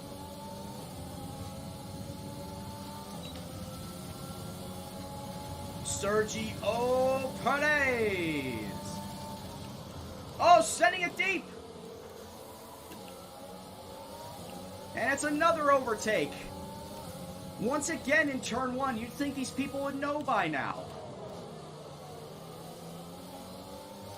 Albon pit, Nikki.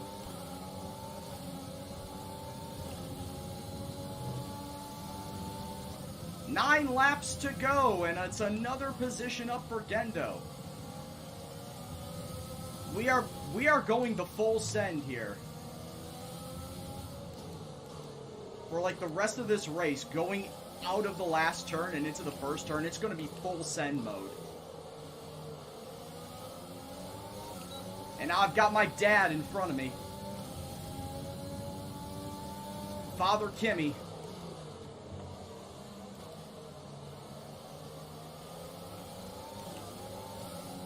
What are the goals for this save? Obviously to win the Drivers' Championship. That's like number 1.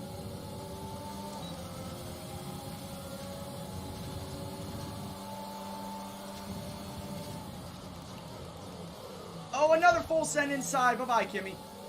Bye-bye, Dad. 8th place.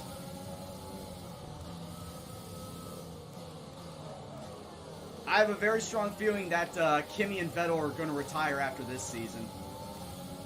Sarantia, have you not been seeing? I've been bombing my way into turn 1 the last 7 laps. Like I said, I know I'm going to kill my tires. Look at that. My tires are already pretty fucked up.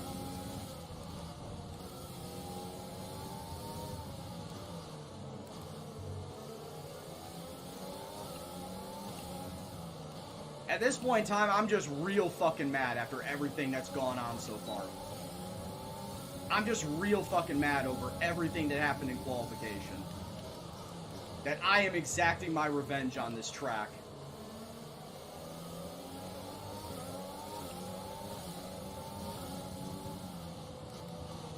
Oh shit.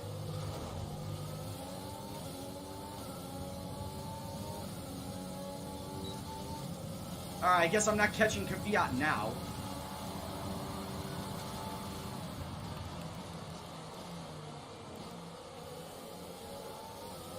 I'll wait until next lap.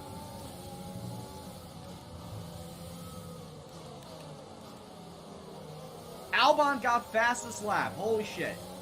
Well, it's because he's on soft tires right now.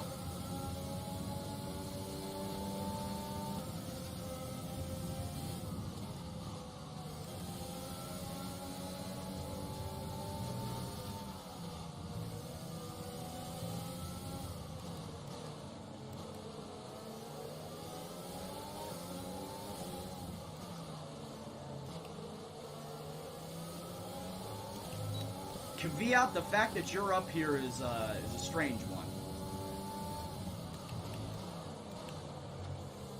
I'm hearing the hard style, the hard bass from my cockpit over here.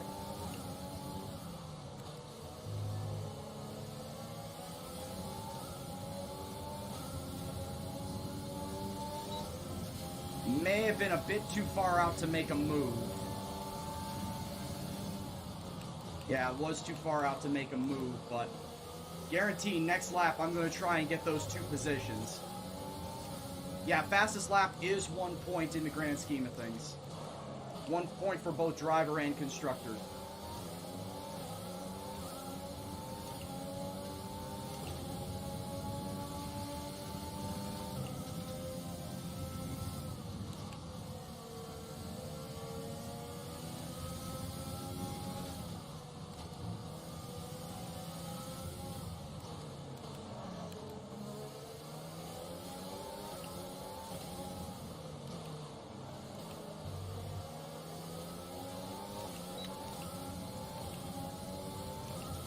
Still hoping.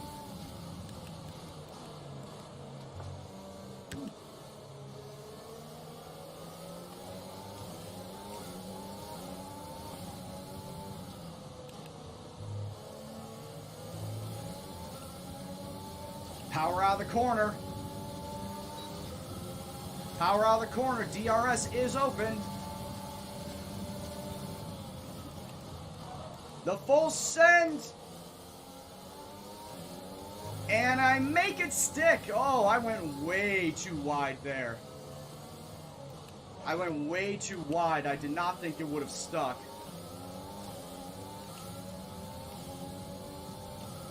Five laps to go. Gendo bombing will continue until morale improves.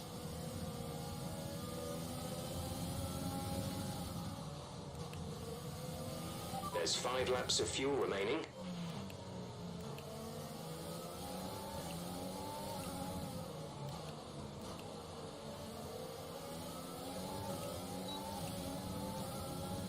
Daniel Ricciardo is 8 seconds ahead of me. I will not be able to catch him. If I pass Stroll... Oh. Hold on a second. There was a caution. My father is out of the session. Kimi Räikkönen gone. Can I please get a coffin, please, for Kimi?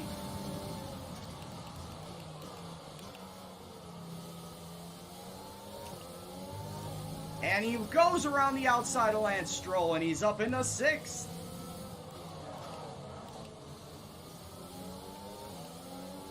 With 4 laps to go, can he hold on to 6th place?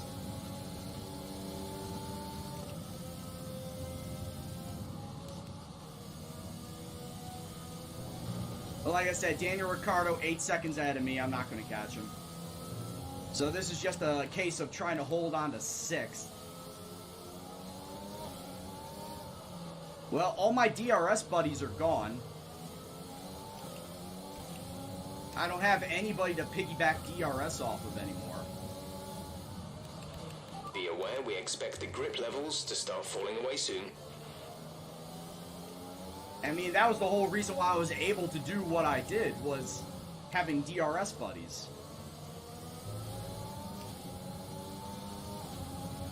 That's okay, I still got a ton of fuel left over that I could burn off.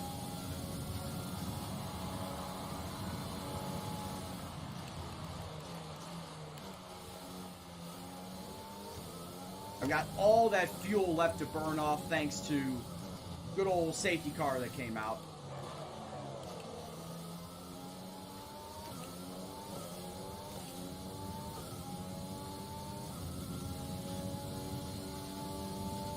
That is correct. That is how it started. Like I said, I was not a happy camper at the start of this race.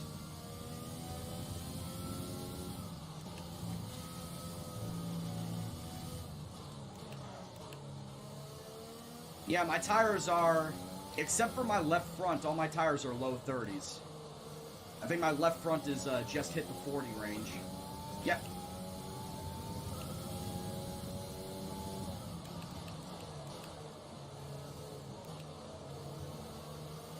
Red, I was basically just dive bombing turn 1.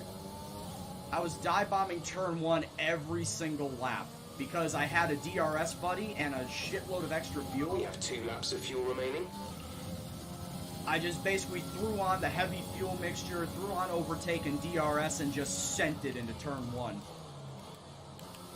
And I was able to go up from 14th to 6th.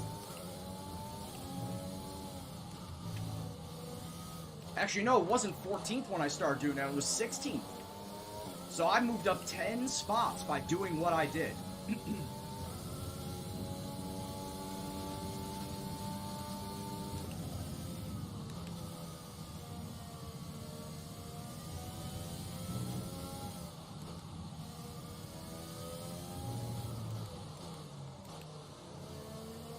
Are you guys still playing that hockey game? Holy shit. 4 overtimes?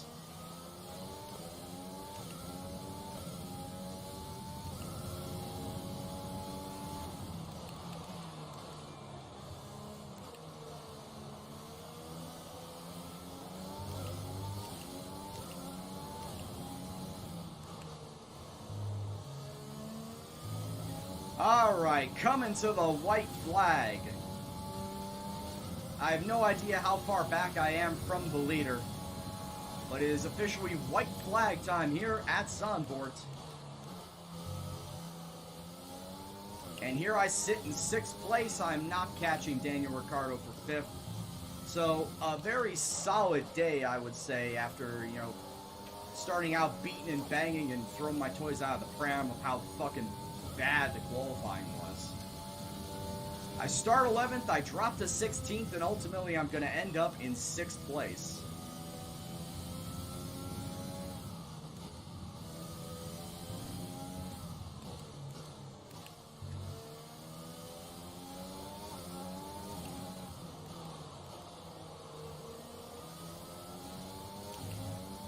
Well, I guess if Albon does not finish top 10, he does not get that We're not going to be point. able to run in this engine mode much longer. We're about a lap over target. Drop down to mix 2 soon. I'll get to that in just a second, Sean. Charles Leclerc has won this race.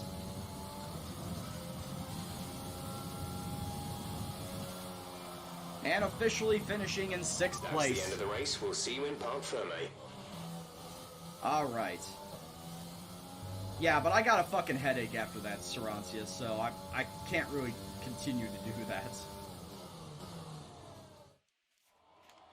Well, what a drive that was to take the win. for Binotto Ferrari is today. happy.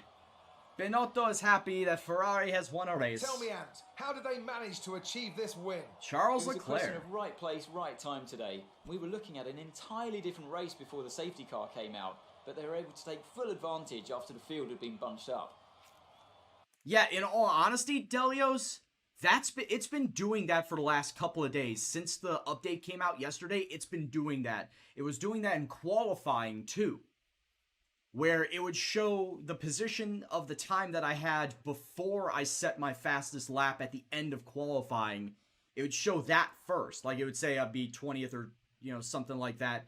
And then it would show the actual qualifying time after it. That's got to be a bug due to the update that came out yesterday. And here we are, a team that is no stranger to the podium, taking their place Charles on top first, once Lewis again. second, A Max sublime race third. today, and a stunning win for Ferrari. All right, let's see the rest of the top 10. Did Albon climb his way up to a top 10? So let's review the He updated did not. driver standings. Valtteri Bottas He did takes the not. top Where spot. did he finish? He's our new Drivers' 15th. Championship leader after today's result. After an incredible That day of sucks. racing, who was your driver of the day, Ant? I have to give it to O'Brien. They fought so hard. And Yes, had incredible driver pace of the at times, day. so I don't think anyone else did a better job today. It's time to see how things are shaping up in the Constructors' All right, Championship. driver It was a standings, tough I'm race currently for our 7th on championship leaders 26 who lose points, ground and at the top constructor of the standings, table. Meanwhile, I've good now work moved from ahead of Racing Point McLaren. this weekend, who pushed themselves further up the order. After an event like that, who knows? I was going to say, I moved up officially into 5th place in the Great work constructor out there, standings, Prix. Let's have your thoughts. and I'm now 5 points behind Racing Point. Did you struggle to get through all that traffic today? No. Not really, I had a power advantage. Did you not see me send it into turn 1? You're breaking all expectations. What's your secret? It's a great team.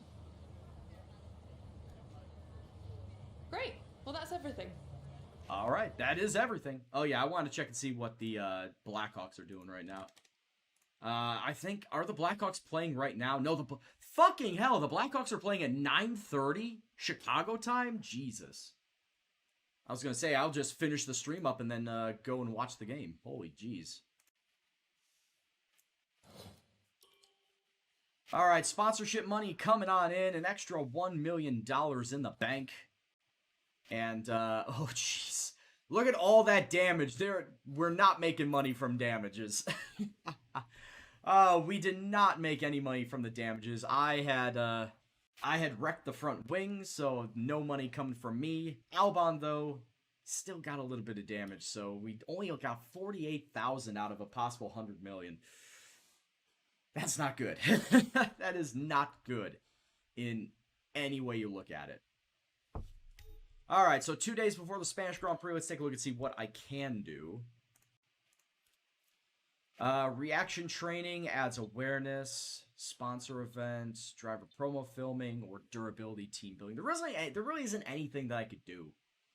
I guess the best thing I can do is reaction training to add to the awareness for Albon for the race. I might as well just do that. I might as well boost his awareness for the race. As far as everything else is concerned, like I said, the R&D will get done before the Monaco race. Not right now, but before the Monaco race. Alright, let's get our practice engine back all set up. As far as my gearbox, ooh, that's not good. 52% wear on my main event gearbox, which, like I said before, it was not this worn back in Season 1. Like, by Barcelona, it was looking at about 40 to 45%. It was not this worn to the point where, hey, there's a slight chance the gearbox might fail during the race. That's not happy about that. Not happy about that whatsoever. Lugna sponsorship is going to end in 7 days. We're going to re-up it. Obviously, we're going to re-up it. And I don't think there's anything else I want to do. Like I said, I've got 8 million in the bank right now, but I don't feel like I should be going and updating things. I mean, I'd like to. Hold on, what I got here? 6, 4, and 3. I mean, I could update the fitness center and the analysis suite.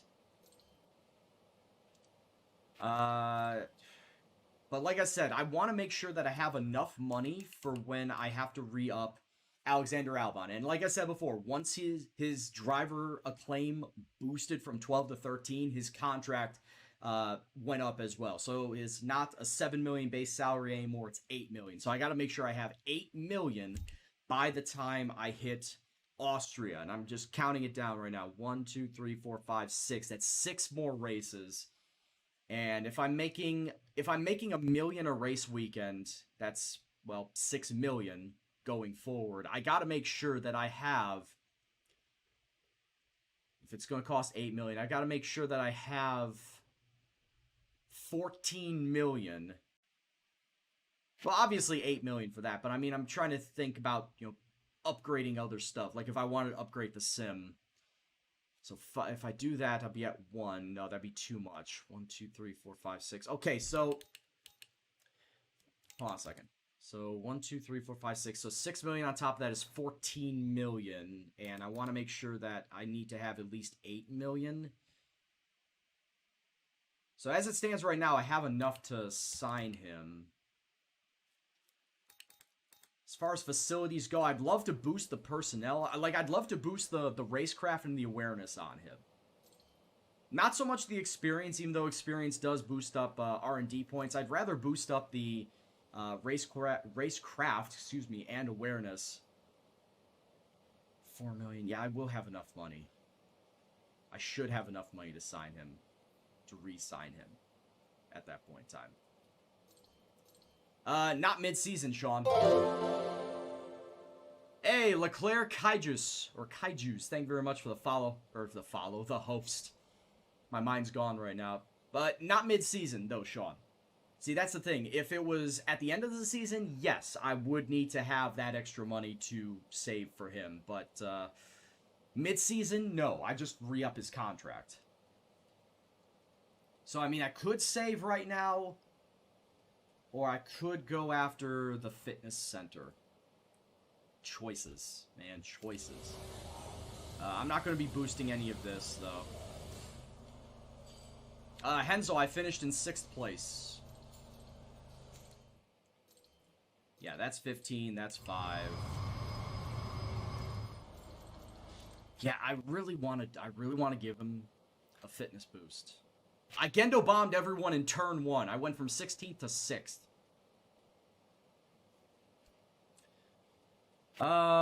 You know what? We'll wait on it. We'll wait on it until we make damn sure that we get our money. When we re-sign Albon, then I'll start divvying up the money for everywhere else. Alright, so this is what we got going on as far as weather forecast goes. It's, hey, it's supposed to be a sunny day. How about that? Sunny qualifying, sunny race. Love to see it. Wet practice 2, so I'm gonna try and get everything done before that. Oh, hey, also, I got one more race to win my rivalry with Lando Norris, so, hey, that's extra driver acclaim for me. Just making sure that my power unit is my practice unit, which it is. And, oh, shit, I just realized I forgot to swap my, I forgot to change my difficulty for practice down to 75. 1 second.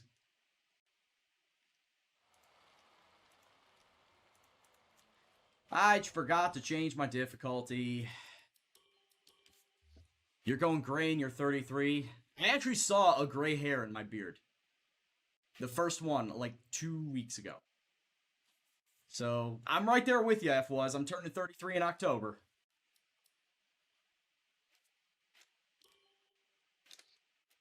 Alright, so yeah, back out to 75.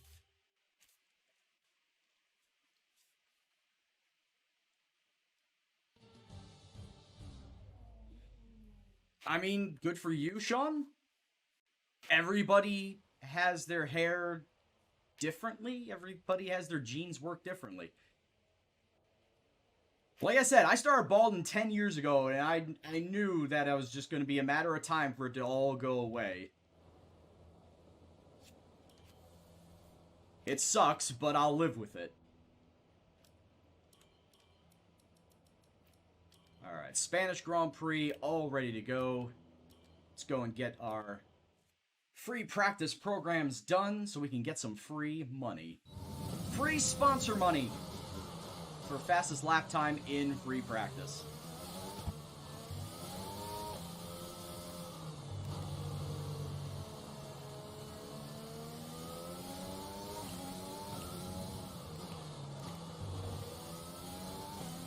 Also, I got a question for you for anybody that does play this game. Does anybody actually change up the tires that they take per weekend? Or do they just leave it on default standard?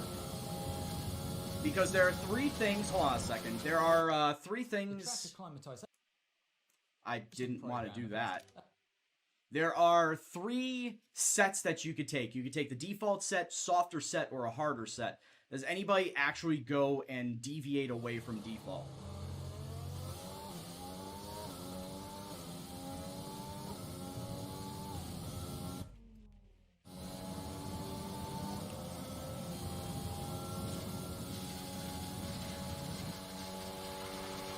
Will I do 150 push-ups? No, I could probably do 50 at a time. Not 150.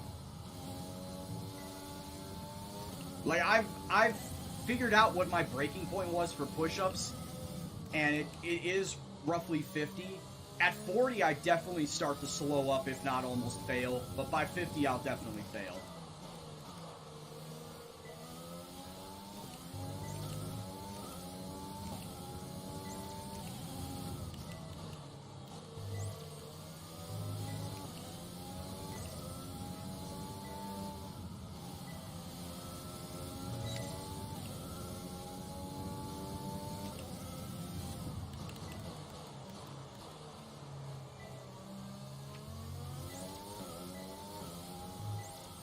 I mean, hell, during a stream, I have done 40 before on a stream, broken up, of course.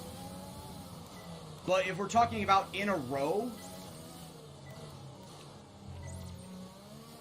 like in the same set at the same time, I could do those same 40, but I'll just about pass out. Or not pass out, but just about wear out from it. Which means that my maximum is somewhere between 40 and 50 that I can do at one time.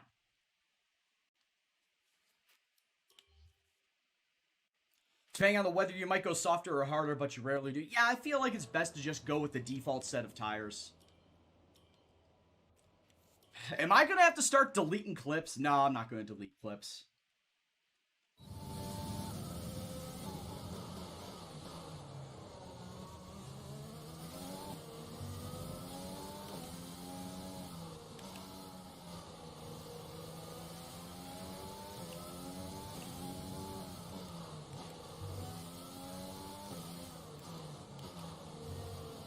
Like, the only clips that I knowingly have deleted were ones from people that clipped at either the very start or the very end of the streams, where it's just the title card or the end card.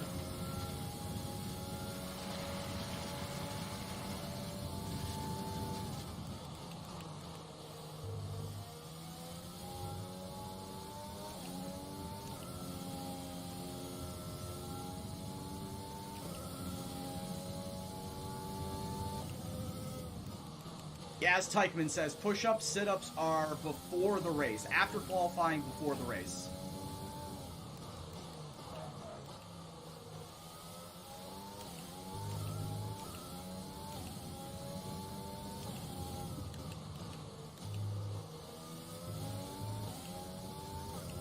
Hey, do some push-ups? Hey, alright then.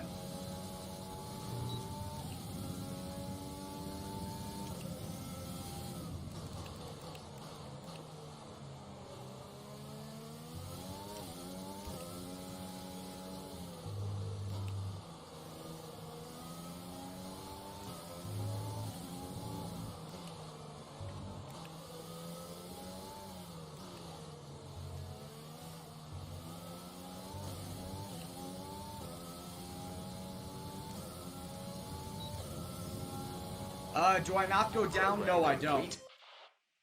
Like, if I go down to a lean mixture, it's usually to start saving fuel for a later run in the race, but I don't knowingly push down to a lean fuel mixture during, like, a specific corner. I might do the lean mixture as we're coming up to those last chicanes to save fuel to then use on the long straight, the start-finish straight leading up to turn 1. But I won't, like, pick a corner and say, this is where I'm going to do lean mixture every single time.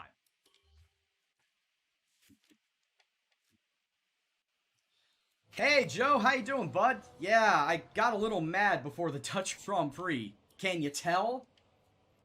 Well, the wheel's fine. It's still working, so that's always good.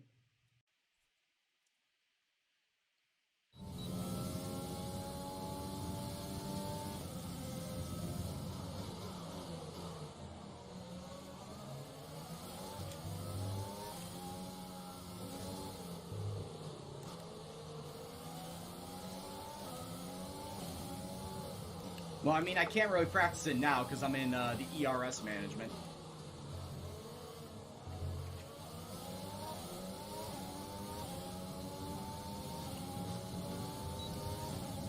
Oh, Magnuson is really gonna fuck this up for me, isn't he? Or maybe not.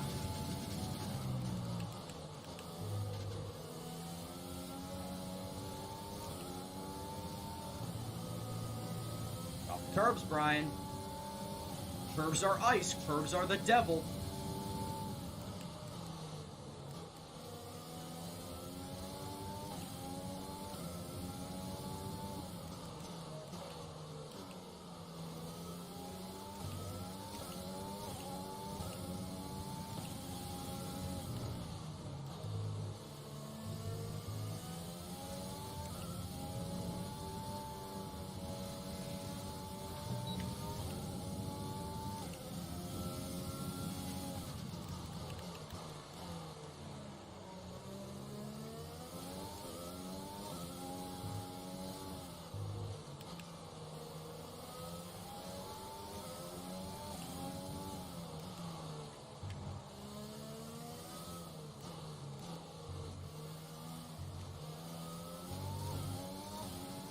Also, I think that clip that just showed there, Sarantia, is Exhibit A of my anger management Okay, problems. test complete, and that was a... That is very, very much a surefire way to say, hey, that boy got issues. Yeah, kinda. I anger easily when it comes to not getting my way in video games.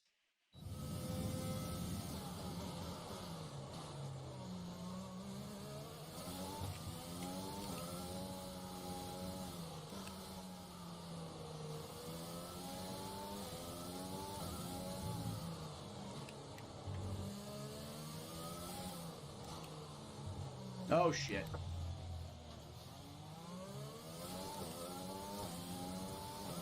Shit's going too fast, yo!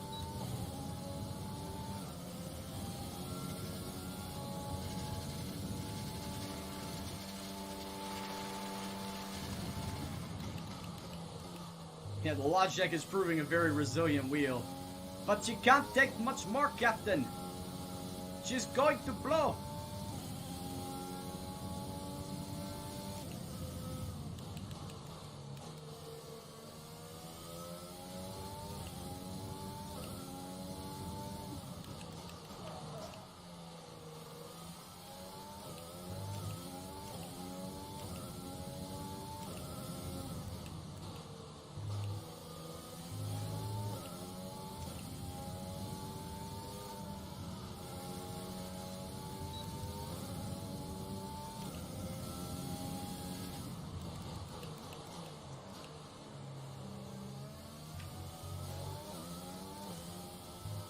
Yeah, I took that a little too wide.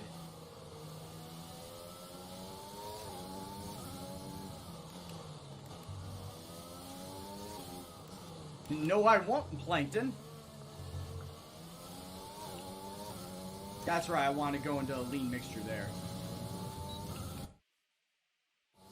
I can't go into lean mixture if I have shit happen to me there.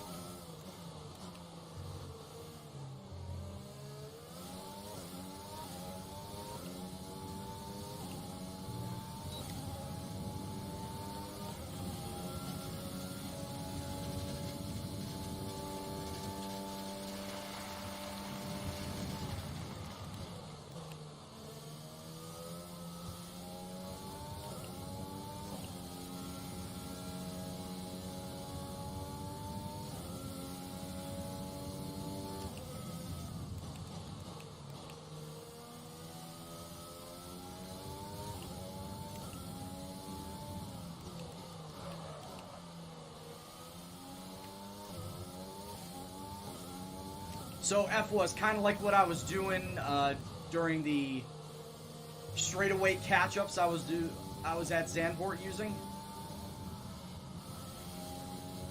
Of switching to rich fuel mixture like that.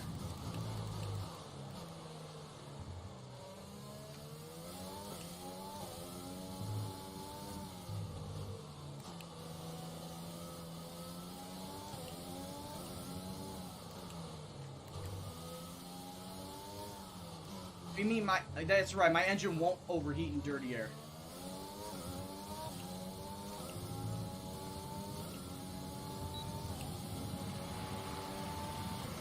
Your engine won't overheat in dirty air. It can actually slow you down in the long run.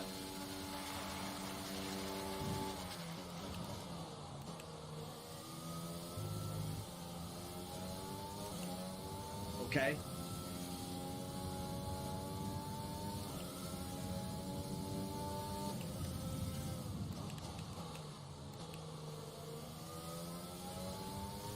Fucking hell, they're still going red?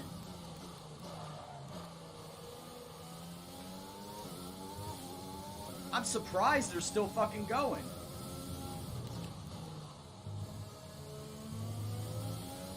What? I did that for so fucking long and now you decide to dock me for it?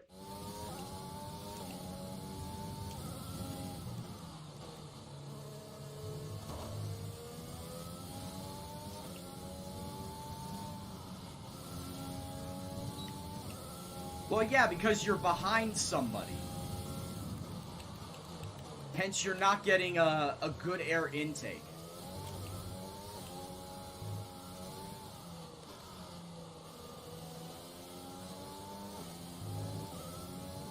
Like if you're in a draft or something.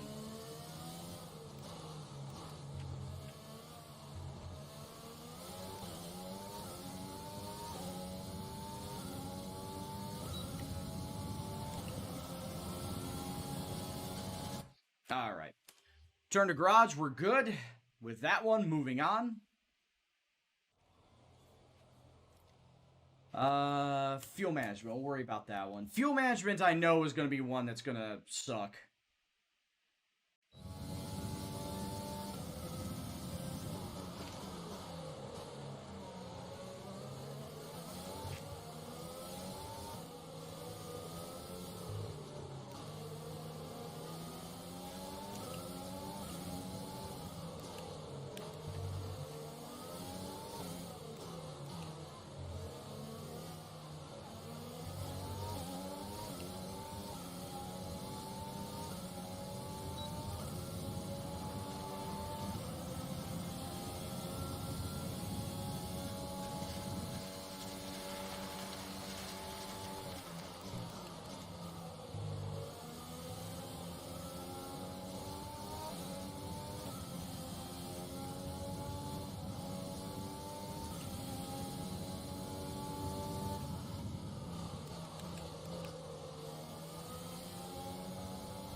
Once again, it looks like I might just cheese this one.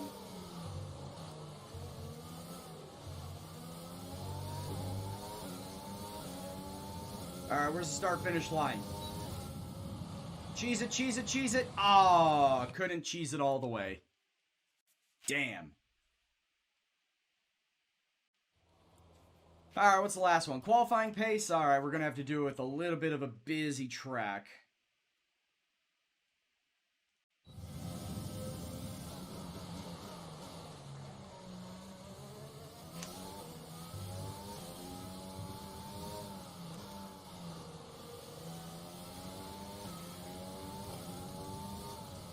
But yeah, F-Waz, I see what you're saying.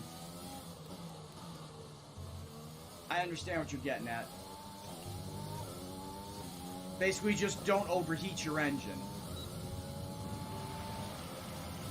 By manipulating it, whether through turns or whether you're behind in a pack somewhere, you're just manipulating your engine so that it doesn't overheat.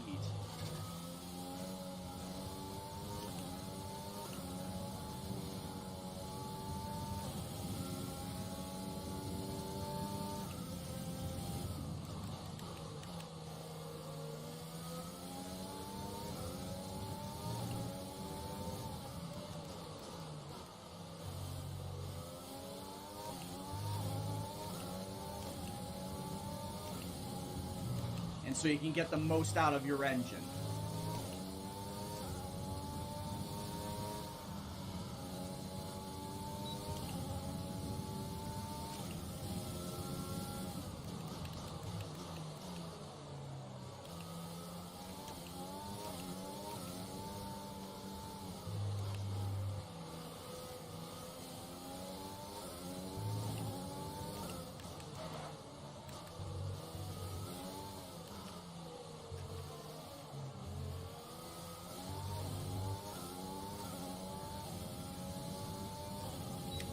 Not gonna lie, -2 is pretty ballsy.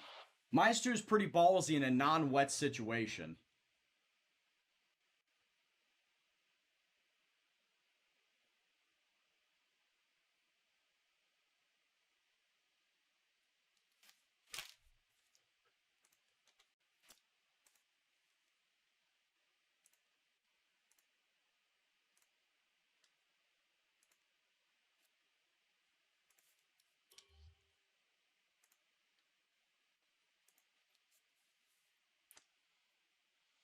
Okay,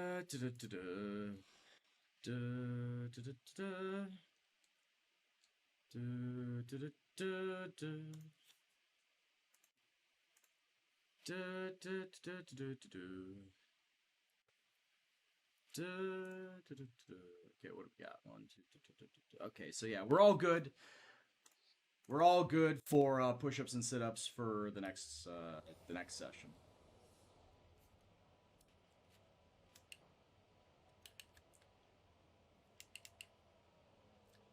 Alright, so we're all good there, and we're all good there. We're going to move ahead to qualifying.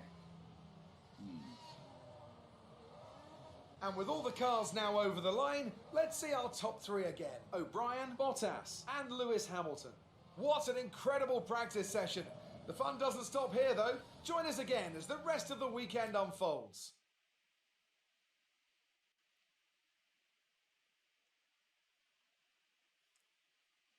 It'll last longer if they're not running at a high temperature, but it's all good. A good driver. That view's so fair play to me. Yeah, like I said, I'm just going out there with the default engine setup. I'm not really too keen on the overheating aspect. I feel like that's not been a problem for me, but hey, any way that I can get an advantage, right?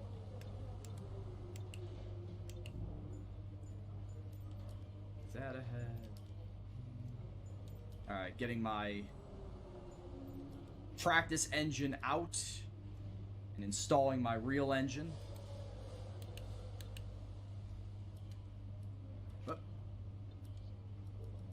Session ahead to 94.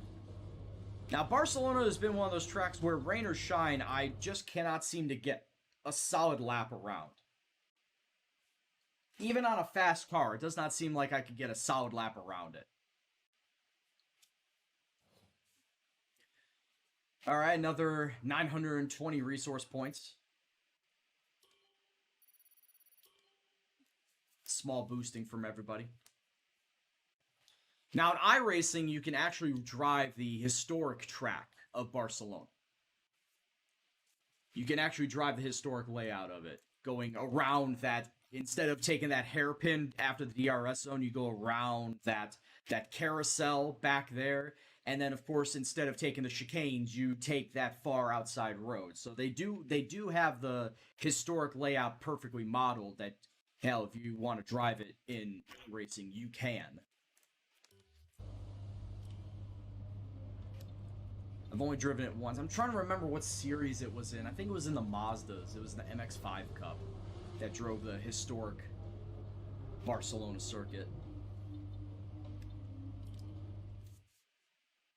I was going to say, how many laps was that at Barcelona again? Was that 32? It was 32 for Barcelona in the main race, wasn't it?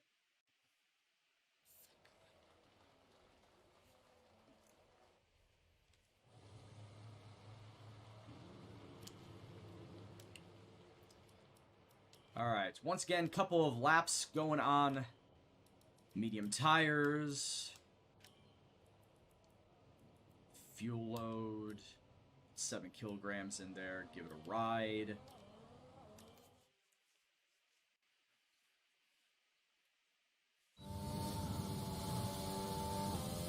Engine wear and tire wear will be slower because my car is lighter. Yeah, I can understand that. I get that.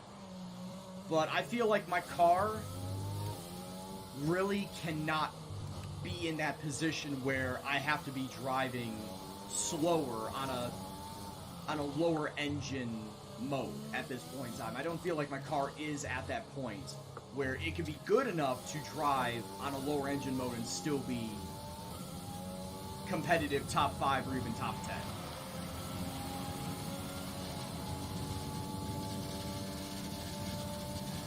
It's a tactic for a long season, yeah.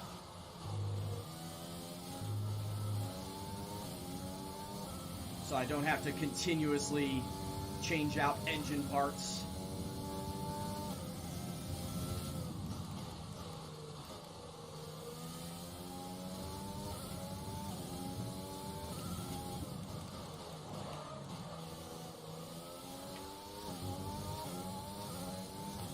I was going to say, yeah, Barcelona eats tires up. He definitely eats up the left front.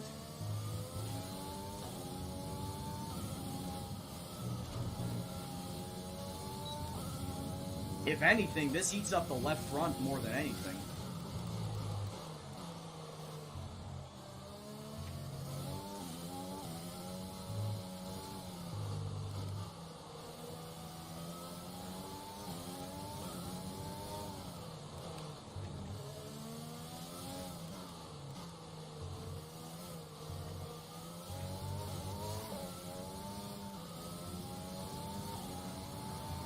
My car was about to say, hey, it's time to go into the pits.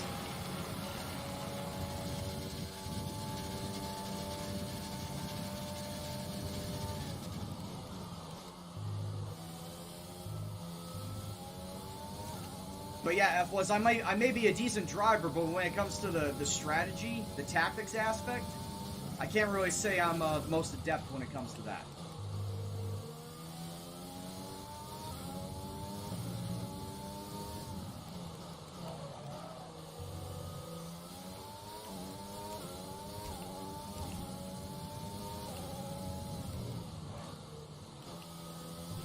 There's only 1 lap of fuel remaining.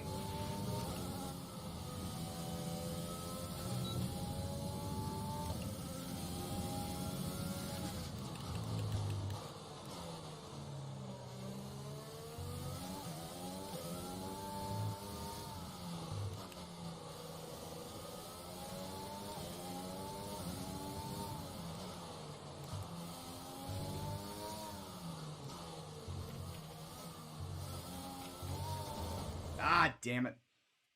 Yeah, once again, like I said, that section is always going to throw me off, I feel.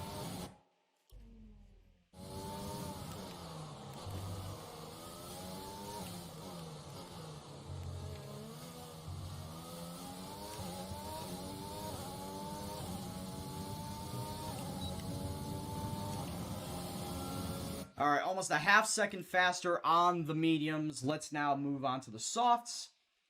Drop the fuel load and get one final run on said soft tires.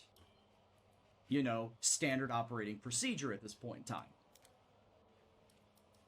Albon's sitting up there in 8th. I'm down in 17th. All right, after everybody has gone through, if I want to get into Q2, I need to be 0.6 faster, and realistically 0.8 faster would push me up. And hell, I'd even say fuck, go a full second faster. If I can get a full second faster off this time, I'm for sure making it into Q2. So, like I said, that's why I get my baseline time. So I should be somewhere between 0.6 and a full second faster.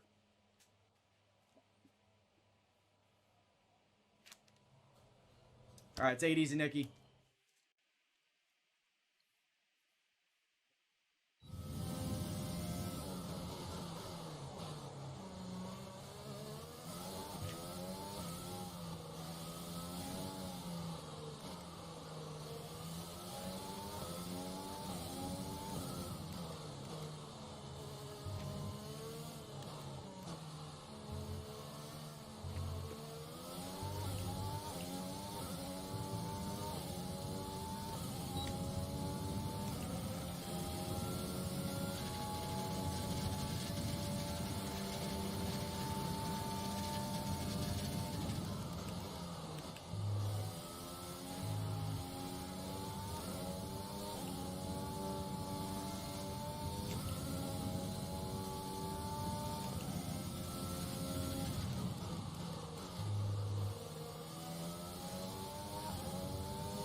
by just under 8/10 faster. That should have gotten me. Oh, that just got me in there. Ooh, boy, that just got me in there. I was gonna say, yeah, my camera was a little off, but ooh, boy, I just snuck in there at 16th out of 16 by the hair on my chinny chin. I was able to sneak in there. Albon up in 10th, so you know that's fine and dandy. If I cannot get the top 12 out this race, I just hope that Albon can get the top 12. As I said before, Barcelona, just something about Barcelona, especially the second half of the track, just does not sit well with me. Basically that whole last sector. That whole last sector fucks with me. The hairpin, the chicane section, that whole last one is just a nightmare for me. Just a big old nightmare.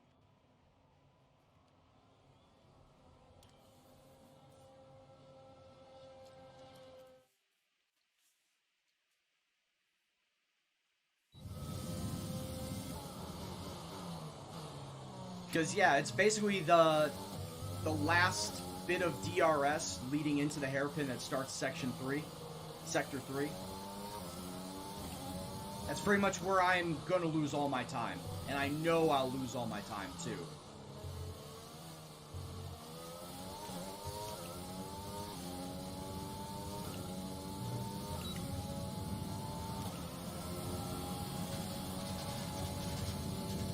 Alright, let's do a hot lap on the mediums and then come in and swap for the softs.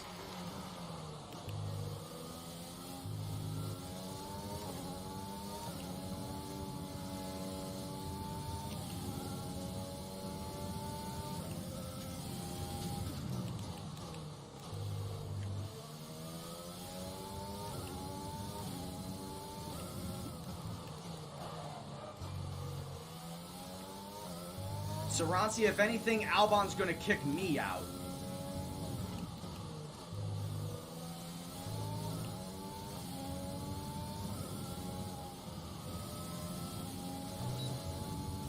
Whoa!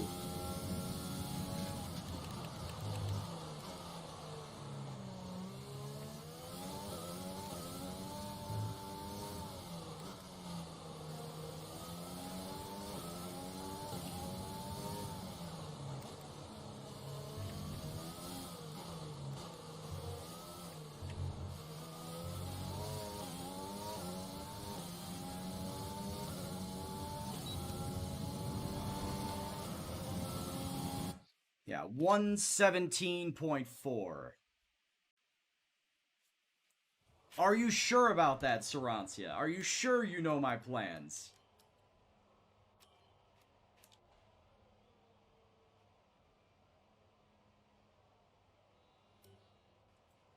I was gonna say, yeah, that guy's against me. He's probably got PTSD when he sees my car.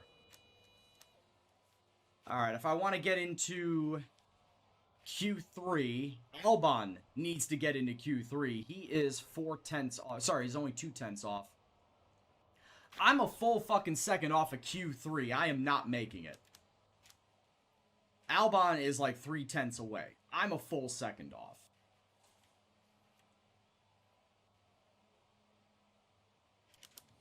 So yeah, I can almost guarantee you I'm not making it to Q3. No matter how well I drive here at Barcelona, I'm not getting a 116.4.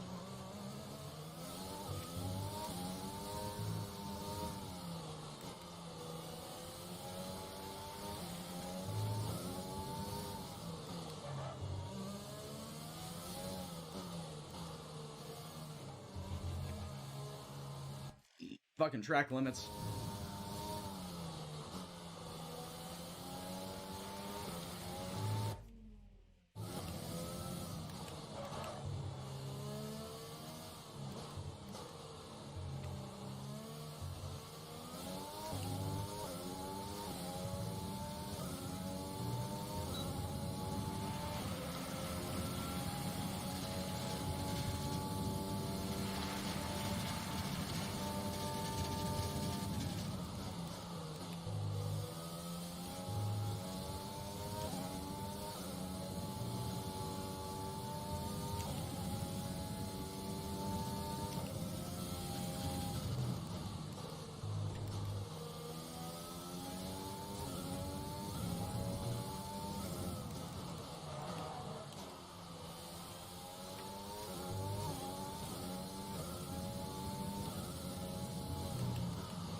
No.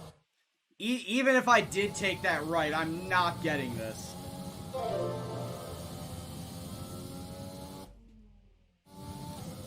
Even if I get this right, I'm not gonna get into Q3.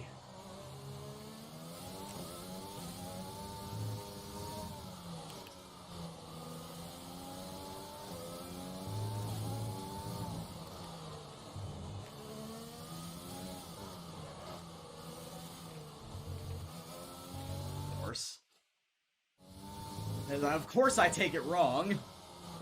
Because that's just how I've been as of late, just taking this fucking thing all sorts of wrong.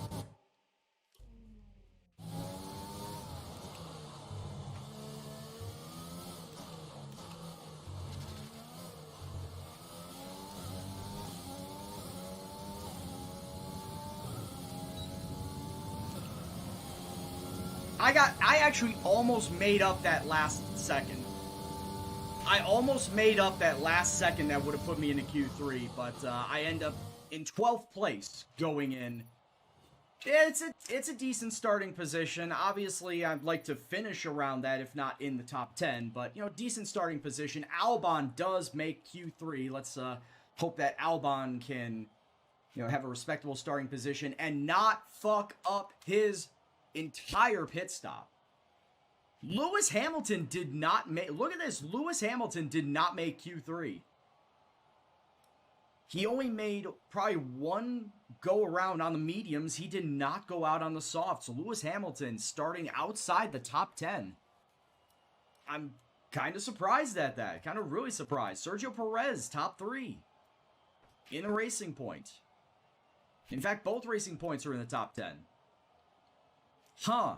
Alright, let's see where Albon qualified. Session. It's time to see how our starting grid looks for today's race. Good job yesterday from Valtteri Bottas. The Finn starts from pole position. Bottas and it's Charles Leclerc in P2. Looking at the rest of today's grid, we have Vettel, Verstappen, Alexander Albon. Albon 5th. Alright, let's go. Perez, Ocon, Sainz, and Love.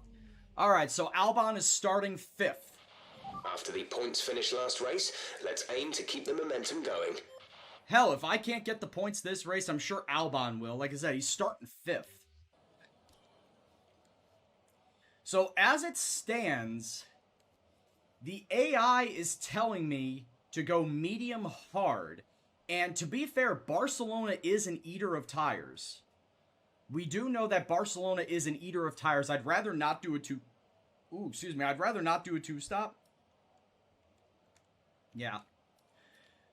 I'd rather not do a 2-stop, so if I do a 1-stop, it pretty much has to be this. I hate to say it, but in fact, we might even do this. 14 on the mediums and 19 on the hards. I am not the eater of tires, Saransi. It's the track that eats the tires. And Barcelona really is a tire eater.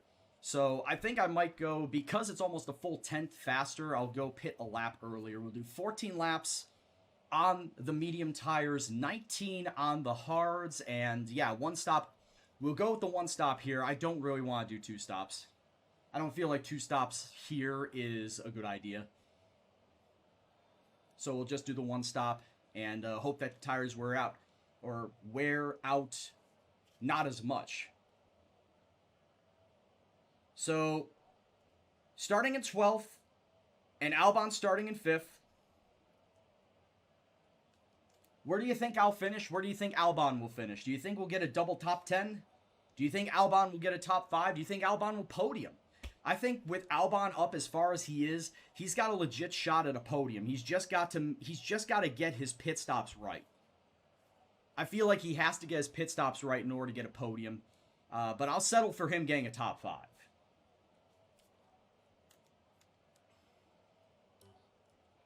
So we'll do that. Going into turn 1 on technically the inside of the corner, it's going to be a little tight.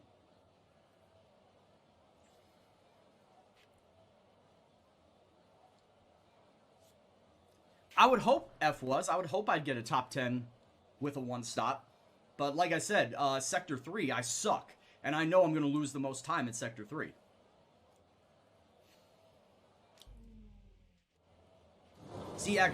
Goke, I completely agree with you. I know for a fact I suck at Barcelona.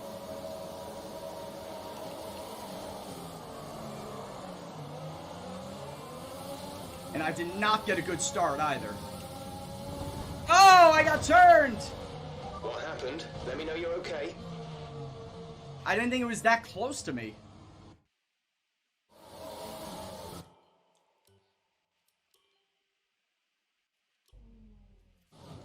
No, I'm not going to DNF. I'm just going to restart it. Now that we've got some points on the board, Whoever let's was continue this behind form me and aim turned for me. another top 10 finish. Whoever was behind me turned me. Gasly.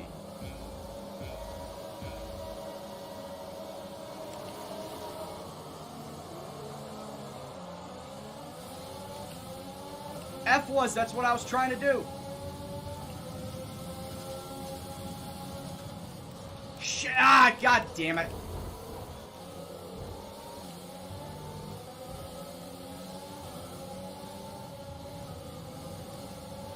Be careful with the front wing, you've taken some minor damage. Yeah, I saw, Jeff. I thought I broke in time.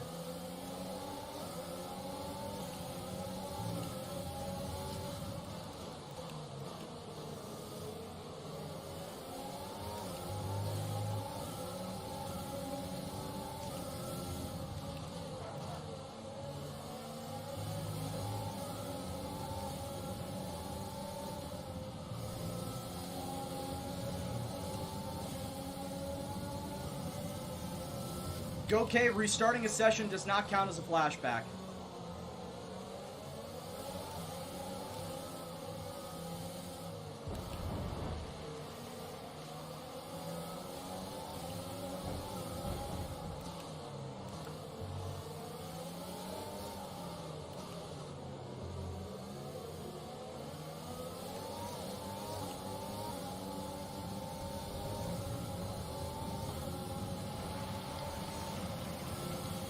Fuck, I am sweating here. And that's not just from the push-ups. Oh my god, Brian!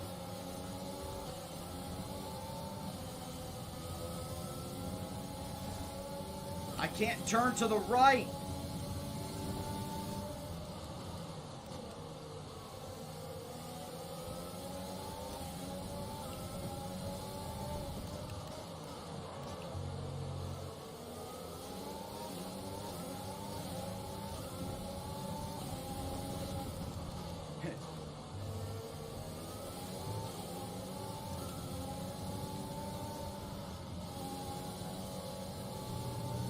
Oh my god, 2 track limits already?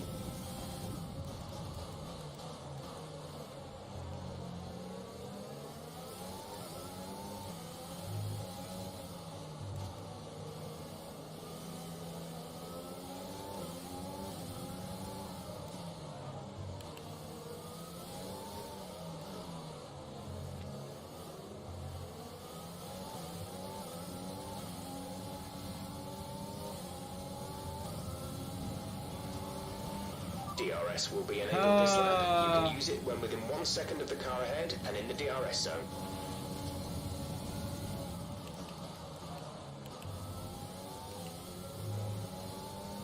Oh, then Sarancia, you're in for a treat. On Friday night, I'm driving a road course. In my Toro League, I'm driving a road course.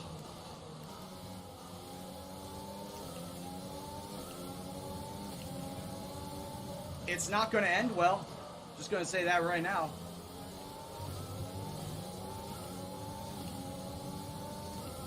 Or Wolfgamer. Why'd I say Sarancia? You guys have the same... just about the same name colors.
This race has already gone to hell, man.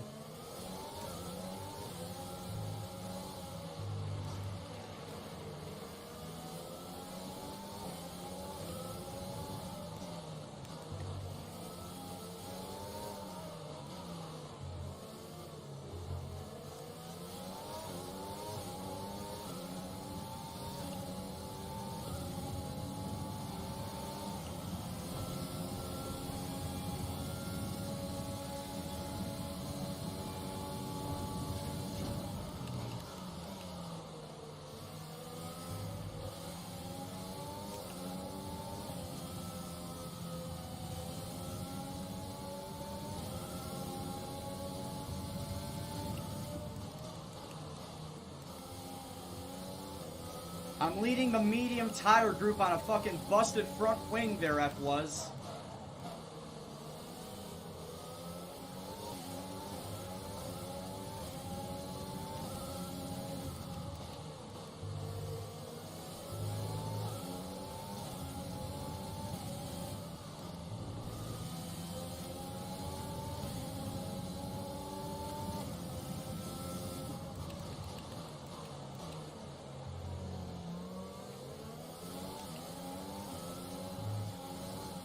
Yeah, I pretty much just stacked up the field behind me.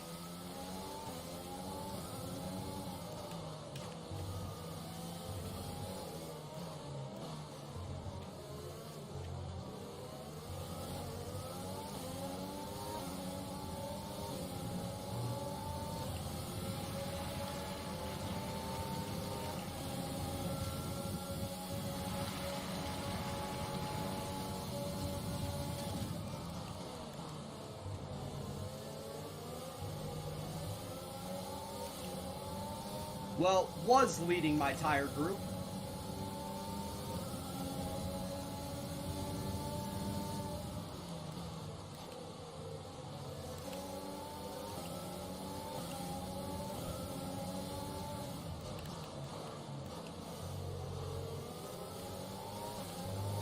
I've got 8 more goddamn laps before I come in and pit. And I ain't pitting early.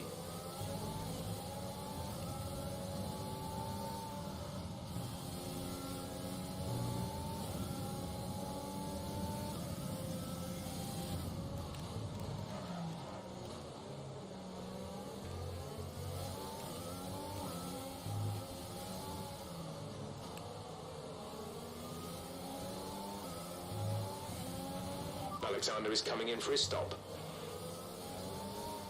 Yeah, because all the leaders are coming in and making 2 stops.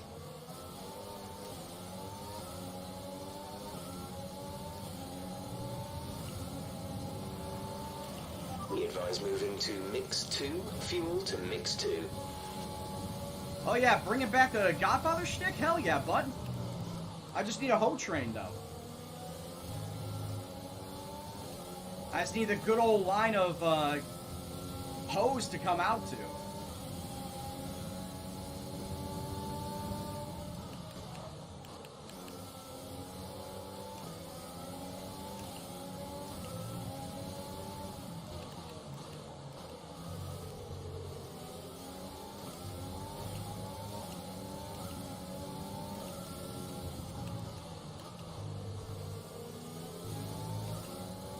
You heard that right, Gokay. We've been awarded a timed penalty. It will go against our finishing time at the end of the race. You know what? I don't even care.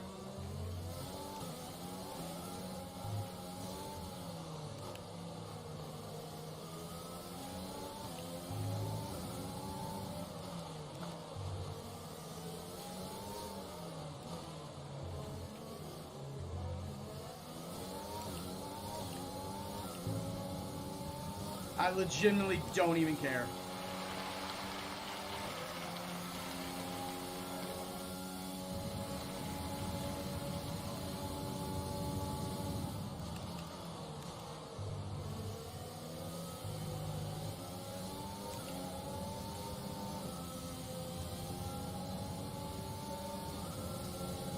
Yeah, I noticed it too late. Okay. Like, I'm losing myself. I'm losing myself in all this information around me. Oh my god.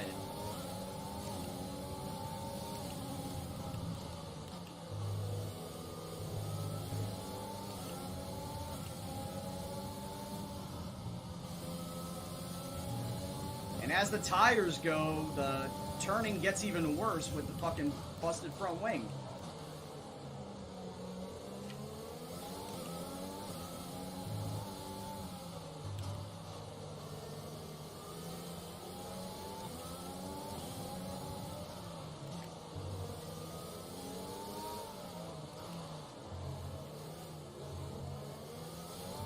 And you know what? That's fine that you're not watching it now. It's not all that good.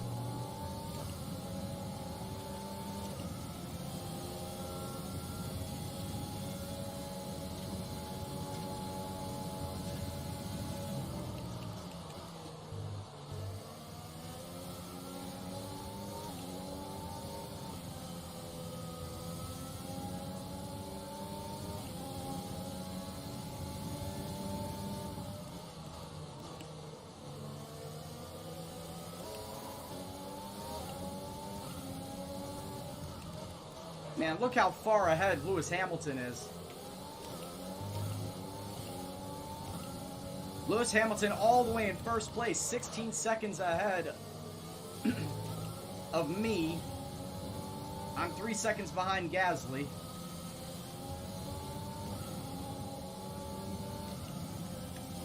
Norris and Magnussen rounding out the top 5 right now.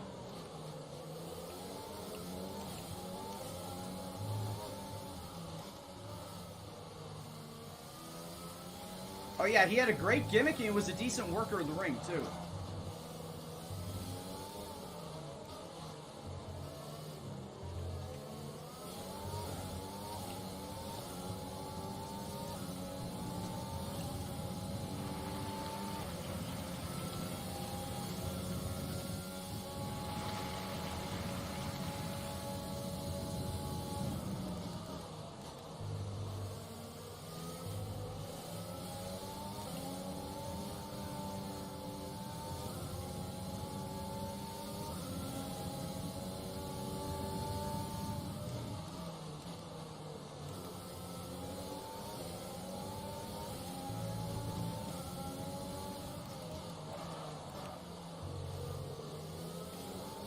Gotta make it to lap 14.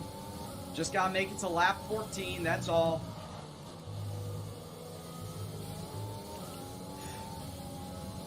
I did that same exact move laps ago, and now you're telling me it is exceeding the track limits?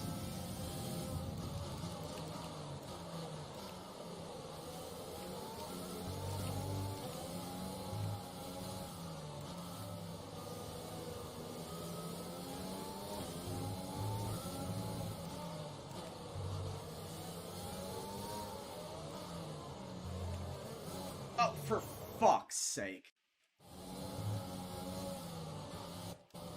Huh, the first time I'm actually using a flashback.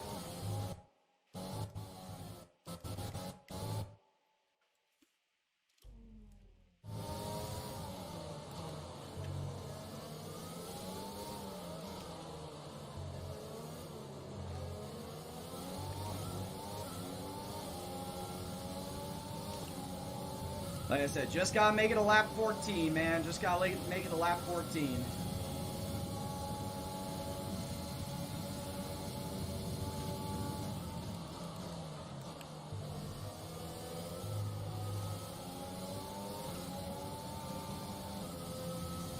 My gearbox is at 60%. Oh no. Please do not tell me that my gearbox is gonna fucking fail on me in this race.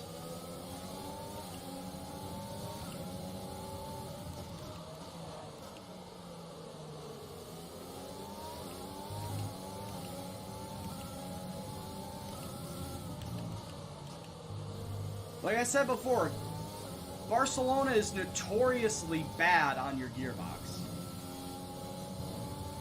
Always has been notoriously bad on your gearbox.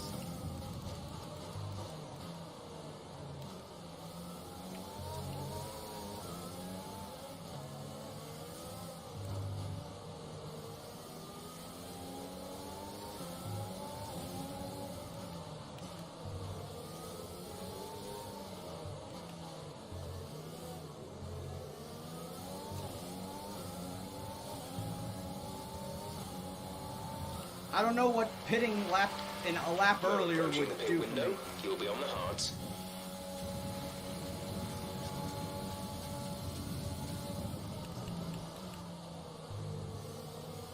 Plus, I gotta take the 7 extra seconds to go and fix my front wing.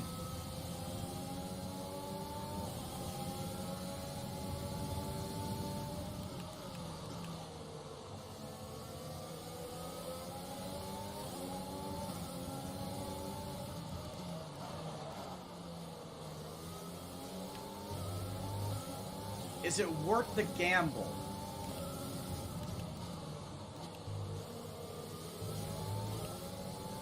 I kind of feel like I'm already pitting earlier than everyone else would be.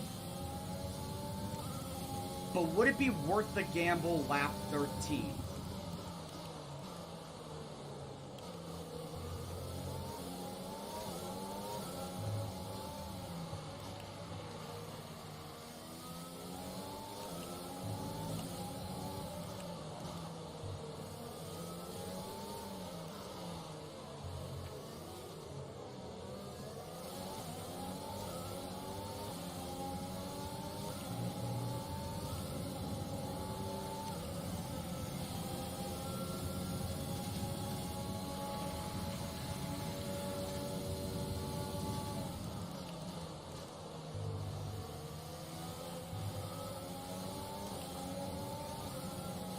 Right, come in at the end of this lap.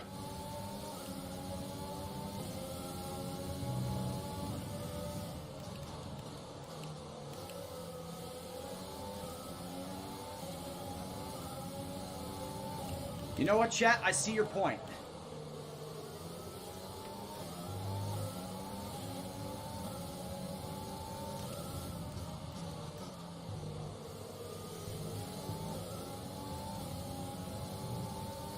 Plus, I've already got a 3-second time penalty instituted against me, so I'd have to fight against that too.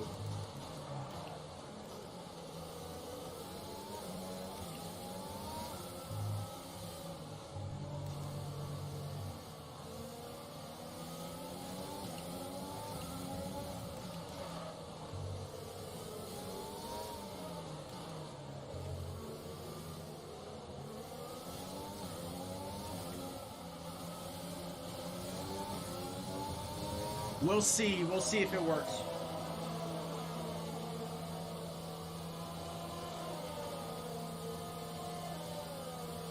Spilling all over myself.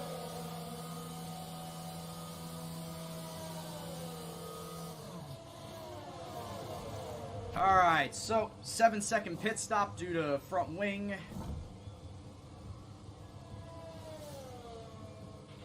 Exit now. Look after these tyres now. We want to finish the race on this compound. Man, Kimi Räikkönen all the way in the back.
A lot of people coming into pit.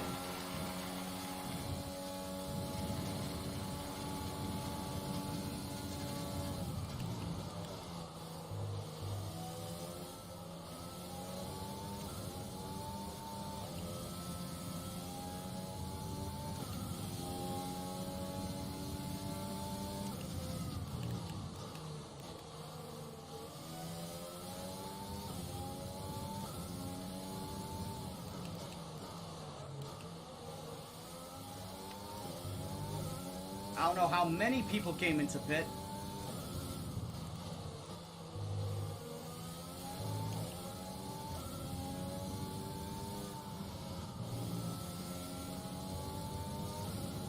Yep, it's my old boy.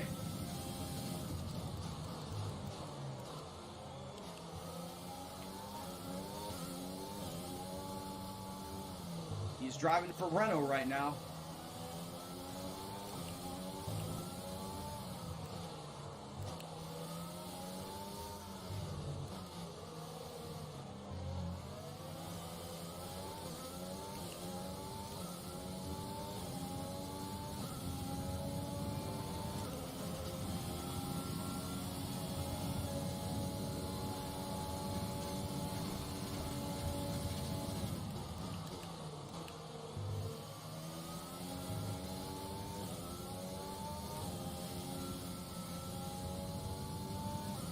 Albon's P6, nice.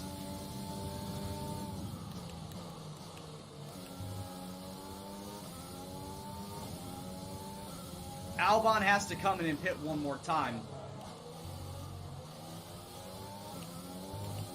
Everybody that started top 10 has to pit twice.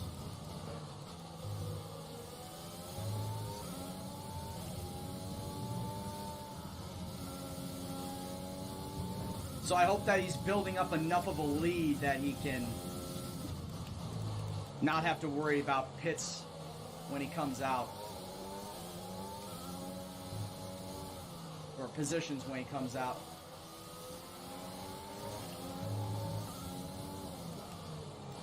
I keep saying lead, I mean gap.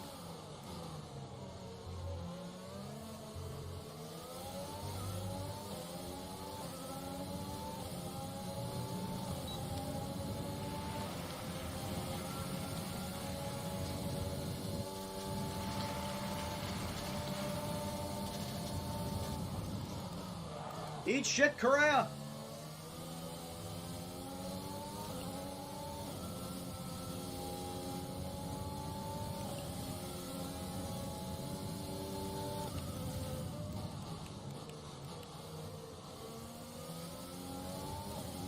Played chicken with the braking zone and won. What?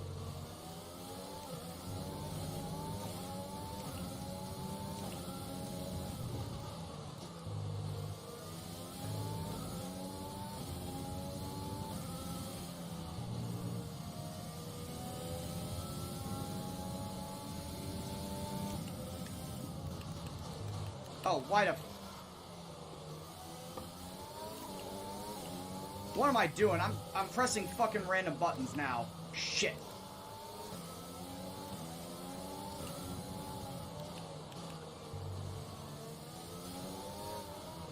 Saving fuel.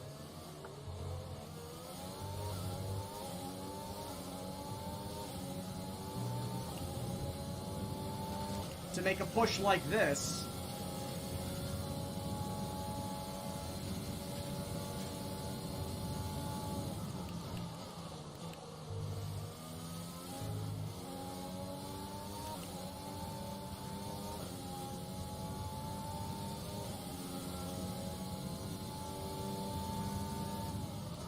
Because as I said before, I've got a 3-second time penalty on me now. Y'all saw it.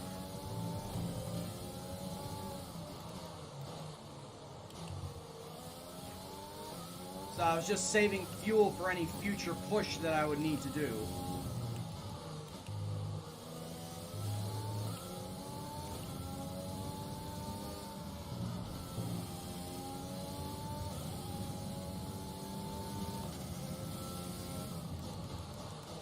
There's Albon's second and final pit stop.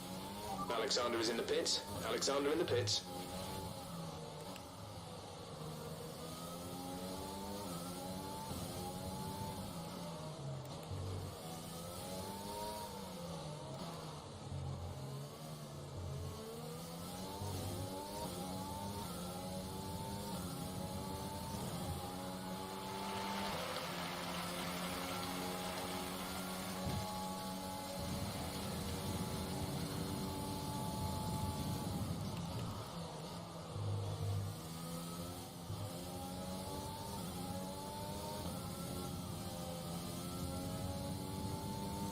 Up in the 12th for now.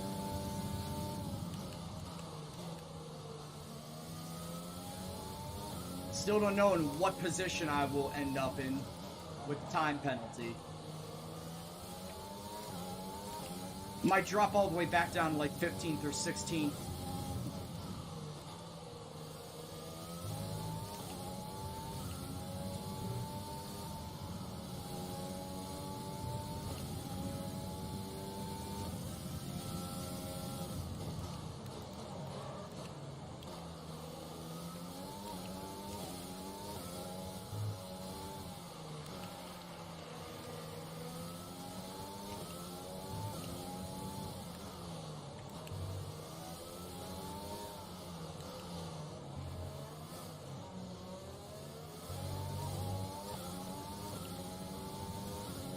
No, not after Zandvoort.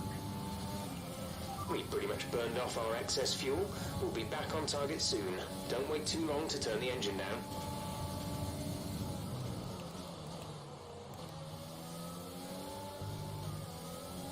I got 6th at Zandvoort. Started 11th. Once again, fucked up my front wing, which dropped me all the way down to 20th place. And I fought my way back. Oh, there was also a safety car incident. So I used all that extra fuel to then continuously make passes on the last turn. The last turn, the long straight on the start finish, and first turn is where I made all my passes to get back up into 6th place and finish there.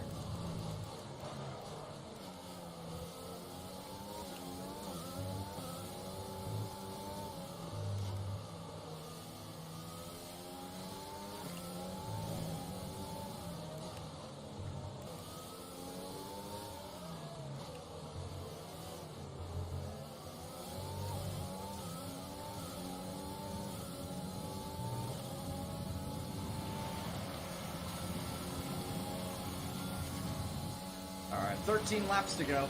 Albon is 9th place after his last pit stop.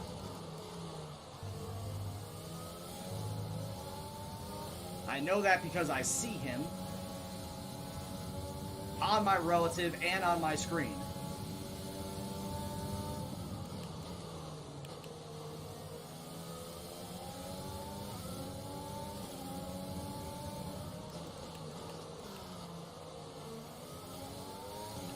It's a good track. It's not one of my top 5.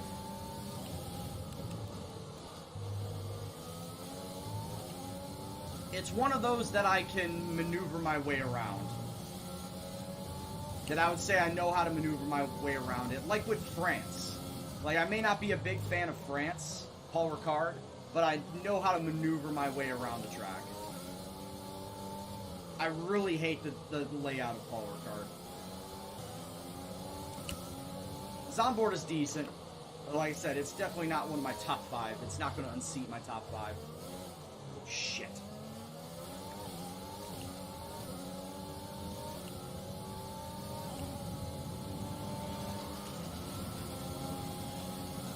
Top 10 for now.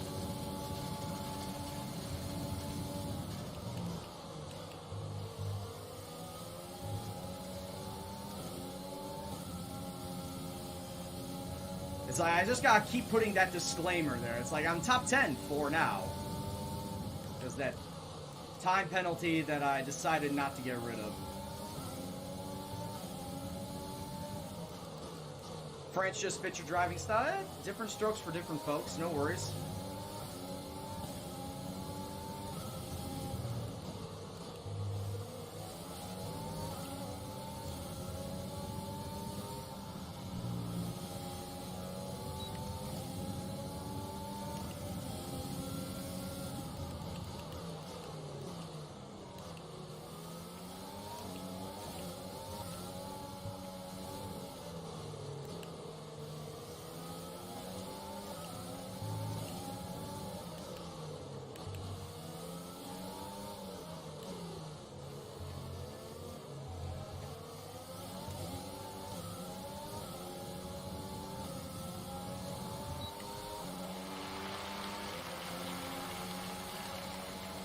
I'm not careful, I'm going to get another fucking 3-second time penalty.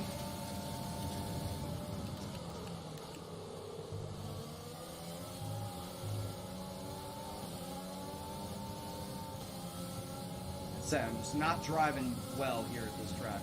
I never drive well here. Rain or shine, it's just not a track that I can get around all that great.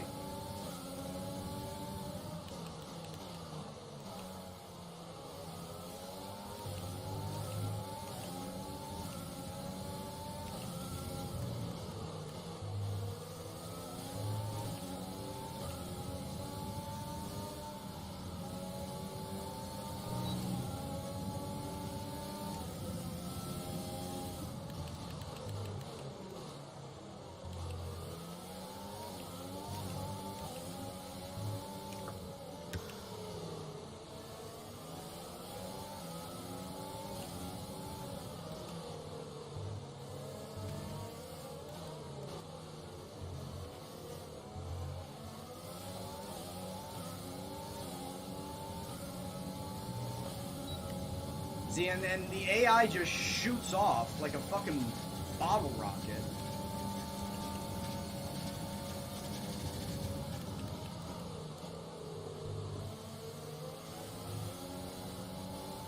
While I'm still trying to get around the fucking chicane.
See, they can navigate that fucking final turn so well.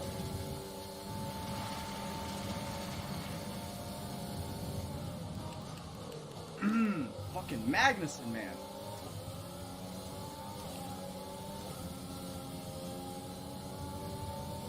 This is really pissing me off that I've not been able to pass him yet.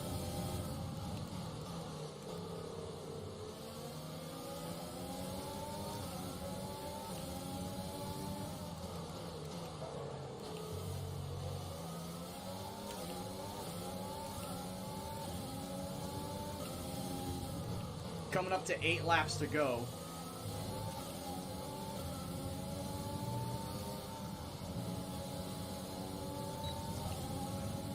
Alright, take it easy, Catapult.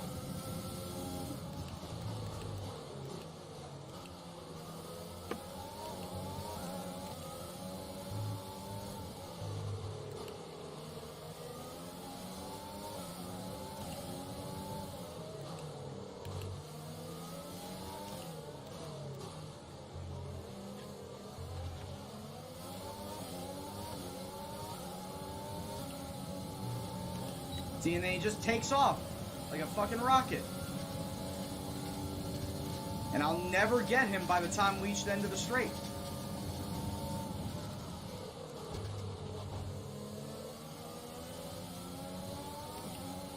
I just got fucking angry, okay? I had to send it in there. I was angry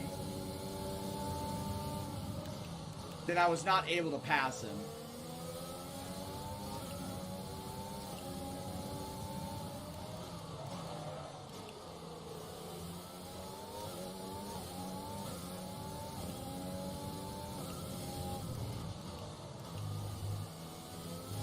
Yeah, pretty much, Chop.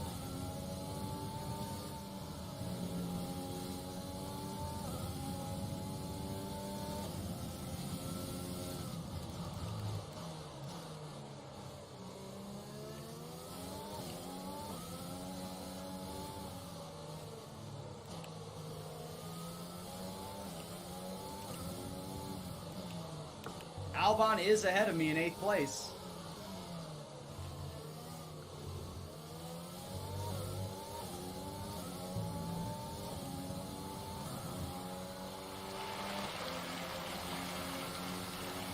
There is an outside chance that I can sneak into a top 10 finish, but I need to book it.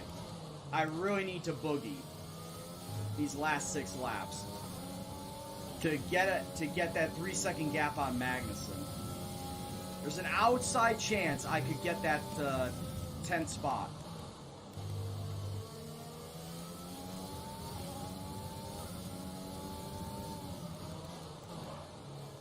In fact, I think the whole reason why he's slowing up is because I may have screwed up his front wing.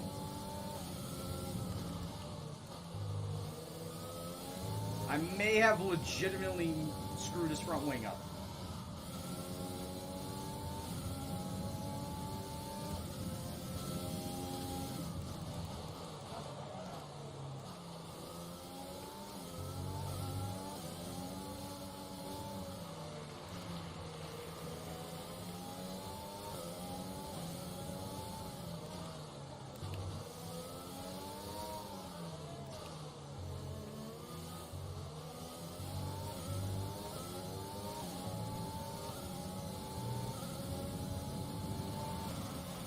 We're not going to be able to run in this engine mode much longer. We're about a lap over target. You're Drop fine, down to Jeff. mix too soon.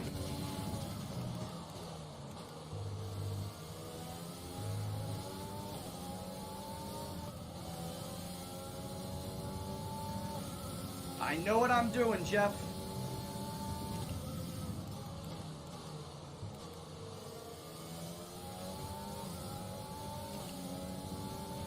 We have 5 laps of fuel remaining.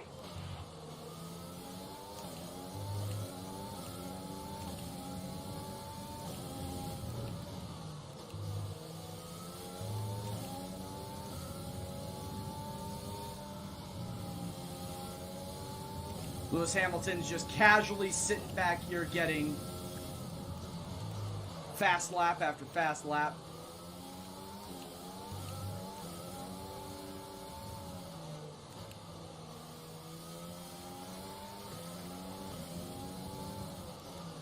I legitimately think that Magnussen might be holding up a train behind him.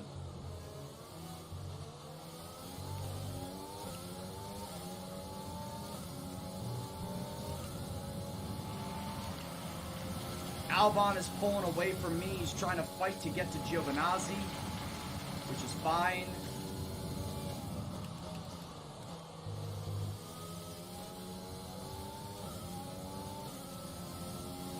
The higher up we go, hey, more points. And actually, as it stands right now, with the 3-second penalty, I would be in 10th place.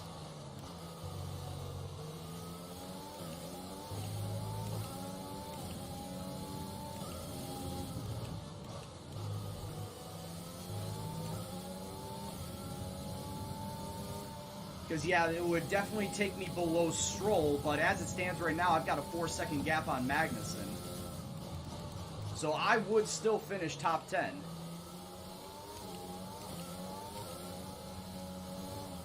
After all is said and done. Even with pink murk breathing down my neck.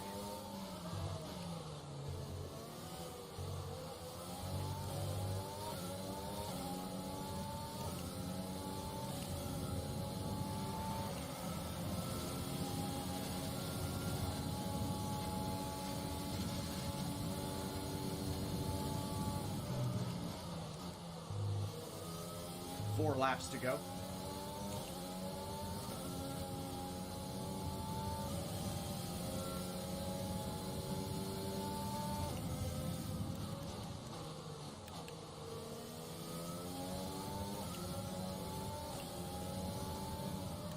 I don't want to look at my engine. I don't want to jinx it. I have a feeling if I look at my engine, something bad's going to happen.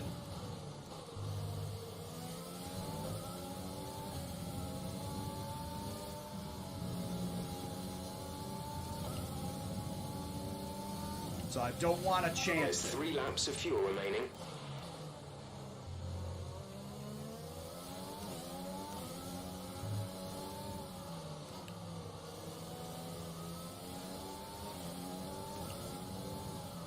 Yeah, Sean, that would be the fucking worst.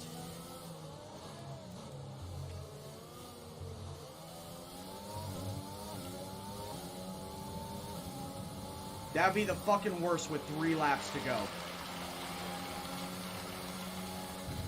Up, looks like you got to run in 7th gear the entire race. Fuck me.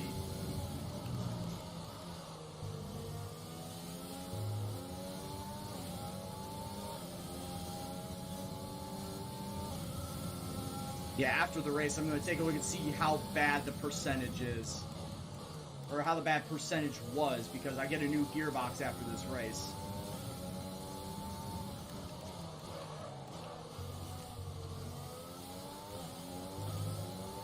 I'm so glad we get a gearbox after Spain before Monaco, because back in 2019, the Spain-Monaco back-to-back killed gearboxes. It honestly was a killer on the gearbox.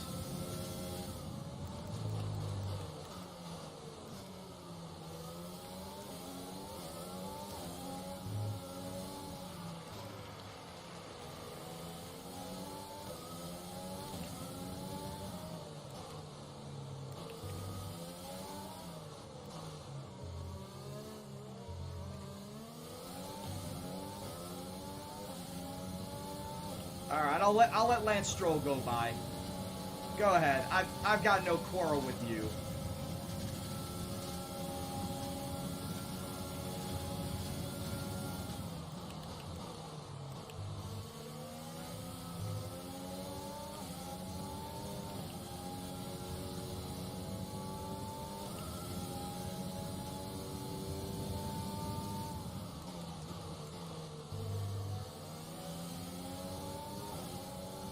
Plus, if I'm able to be fast and catch him, I might be able to DRS piggyback off of him.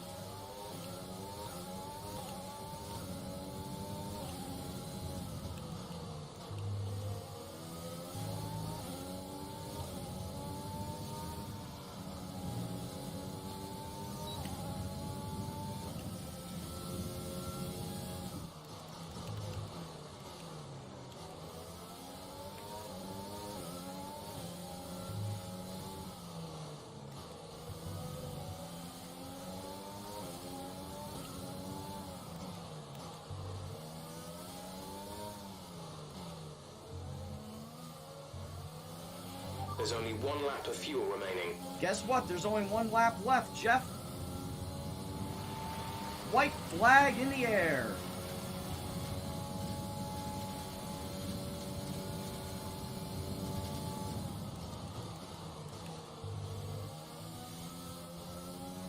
Where at this point in time, I just need to keep the gap I've got on Magnussen, and I've got a top 10 finish. Albon looks like that he is going to be in 8th place. I think he's still fighting for 7th. But I think at the very least he will be 8th place. So hey, another 5 points for Gendo Racing.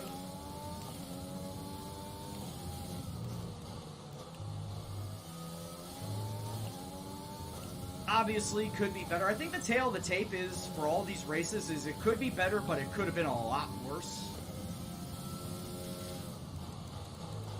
Like, I screwed up my front wing fucking lap 1, made it last all the way to 14, and I still get a top 10 out of it.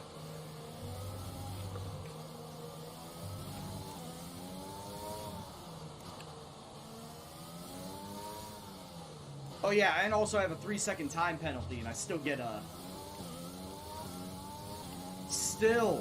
top 10 out of it.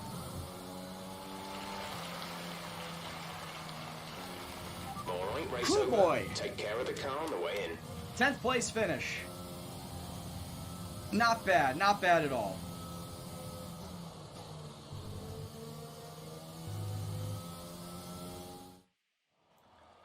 So Albon finished 8th, I finished in 10th. After an excellent performance at the Grand Prix, Lewis I'm sure there'll be wins, plenty of Charles in celebrations tonight 2nd, amongst Valtteri the Bottas Mercedes in team, 3rd. and they certainly deserve it.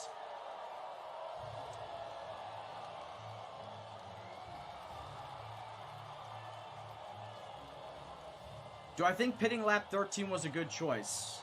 See, that's debatable because it looked like the majority of drivers were pitting lap 15, lap 16 anyway, that were on the medium tires. So I felt like that I think I still would have roughly gotten the same finish, maybe a spot less.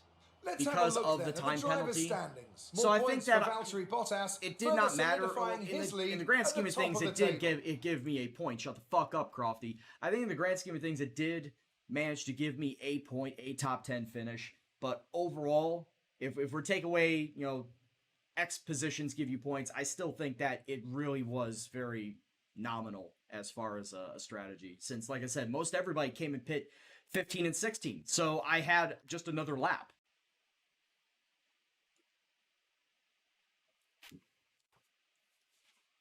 I think that the time gained would have been negligible. So, Anthony Davidson, who would you rank as your driver of the day? Definitely Antonio Giovinazzi. Hey, what's going isn't on, it? Circle? No matter what the rest of the field threw at him, he didn't put a foot wrong. Superb drive from him. Let's move on to the constructors. Still the in lead fifth at in the top comes down constructors. after a strong weekend from the challenging pack. Well, that was certainly an incredible weekend of racing. Not bad. Be sure to join myself and Ange Alex for went from more 5th to exciting 8th. I went Formula from One 12th to action 10th. soon. Not bad. Not bad. Good day today. Let's have your take on it. You're still going to ask me questions, Claire. Oh, my God. You lost to your teammate today. Was it just not your day? We'll up the chassis. They handled the chassis beautifully. I'm not going to big up Albon. Things looked close between you and your rival for a bit, but you came out on top, didn't you? They're a great driver. We both enjoyed It it. wasn't the cleanest race today. Nope. No comment. Don't care. Appreciate your time. So yeah, Circle Junkies, in the Netherlands, I finished in 6th place. Here I finished in 10th. And Albon did not finish in the points back in the Dutch Grand Prix, whereas he finished 8th here. So yeah, I won the rivalry. I got an extra 1,500 driver points. That boosts my claim up to 12. You'll love to see it. Team Acclaim now is at 15. Like I said, 20 gets us the final sponsor slot on the car that I can go after. I will be re-upping Lugna. Once again, but the fucking damages, man. Does a front wing really cost $50,000? Does a front wing really cost that much? I guess it does in this game. Just crazy. So yeah, guess what? We got Monaco coming up. Yes, for new sponsors. So guess what? We've got Monaco coming up on Thursday. That's going to be fun. 1, 2, 3, 4, 5, 6, 7, 8. Okay, so we got 8. What is the driver increase? Actually, there is no driver increase this week, which kind of sucks. I do the sponsor advertisement, which gives me cash as well as a team boost. Durability equipment upgrade. Department morale for durability goes up by 10, and the resource points goes up by 60. Or do I go build the department, boost the morale? Driver promo film. Oh, no, we can actually do all this. If I do a 4, like I said, the sponsor advertisement will do that. If I then do a 3 and a 1, so I could build the durability equipment upgrade, which boosts the morale and gives me resource points. I could do a team building, which costs only 10,000, but it boosts the morale of everybody. But that is only a very short time. The boost only happens for the week. Does not stay. So I'd honestly say go with all the sponsor events, personally. Is if I'm not going to build anything up this week, I might as well just go with the sponsor events to build up team and driver. So we'll do that, and then we'll do that. As far as my R&D is concerned, we're going... what's after... Shit, what is after Monaco? It's Baku, then Canada. I totally forgot about Baku. Yeah, it's Baku, Monaco, Baku, Canada, France, Austria. Okay, so I should build up stuff for the engine, because by the time that it's done, it's ready, it will be ready by the time we hit either Baku or Canada. So that's ERS, that's fuel efficiency. Both those are fuel efficiency. Fuel flow regulator. I could rush it and get it ready by Baku. Actually, I don't need to rush it. It'll get ready by Baku if I do it right now. For any of these. So magnetic compound will aid in the ERS. The rotor speed, increase the rotor speed to increase the ERS, which actually might help Baku. Because I'd love to go and utilize the ERS, the overtake button, every last bit of it on those Baku straights. As well as Canada, as well as Austria and France. So I feel like, yeah, the ERS, to open up the ERS, that'd be like the fucking best. So that's what I'll do. We'll work on both of them. If I can. Actually, I can't really right now. But I'd love to get both of those ready by the time I hit Canada, just so I can use it for the stretch of Canada, France, Austria, Silverstone. Definitely will be there for Spa and Monza. As far as durability goes at this point in time, I can't really build anything up durability-wise, so that's going to have to stay where it is. Chassis, everything is out of the area for the chassis, so I can't touch that. So, yeah, at this point in time, that is pretty much going to be it for the evening. Let me switch my engine parts back to the practice engine. Oh, yeah, and I wanted to see what my gearbox was like. How bad did I mess my gearbox up? 64%. The wear of the current gearbox was 64% by the time it got done there. Well, fortunately, I can order a new gearbox and we don't have to worry about a damn thing. Oh yeah, I also don't like that the sponsor liveries, or not the liveries, but the sponsor slots go away. Like, as soon as, even if you have to re-up your sponsor, it goes away, which I find very annoying. So if I lose one or all sponsors and I re-up it, I still have to put their logos on the car again, which is dumb. Which is big dumb. Alright, so anyway, we've got Monaco coming up on Thursday. Do you want a sneak peek at what the livery is going to be, or should I wait until Thursday as to what it is? You know what? I think I'll hold off on showing you the Monaco livery until we actually get to Monaco. Alright?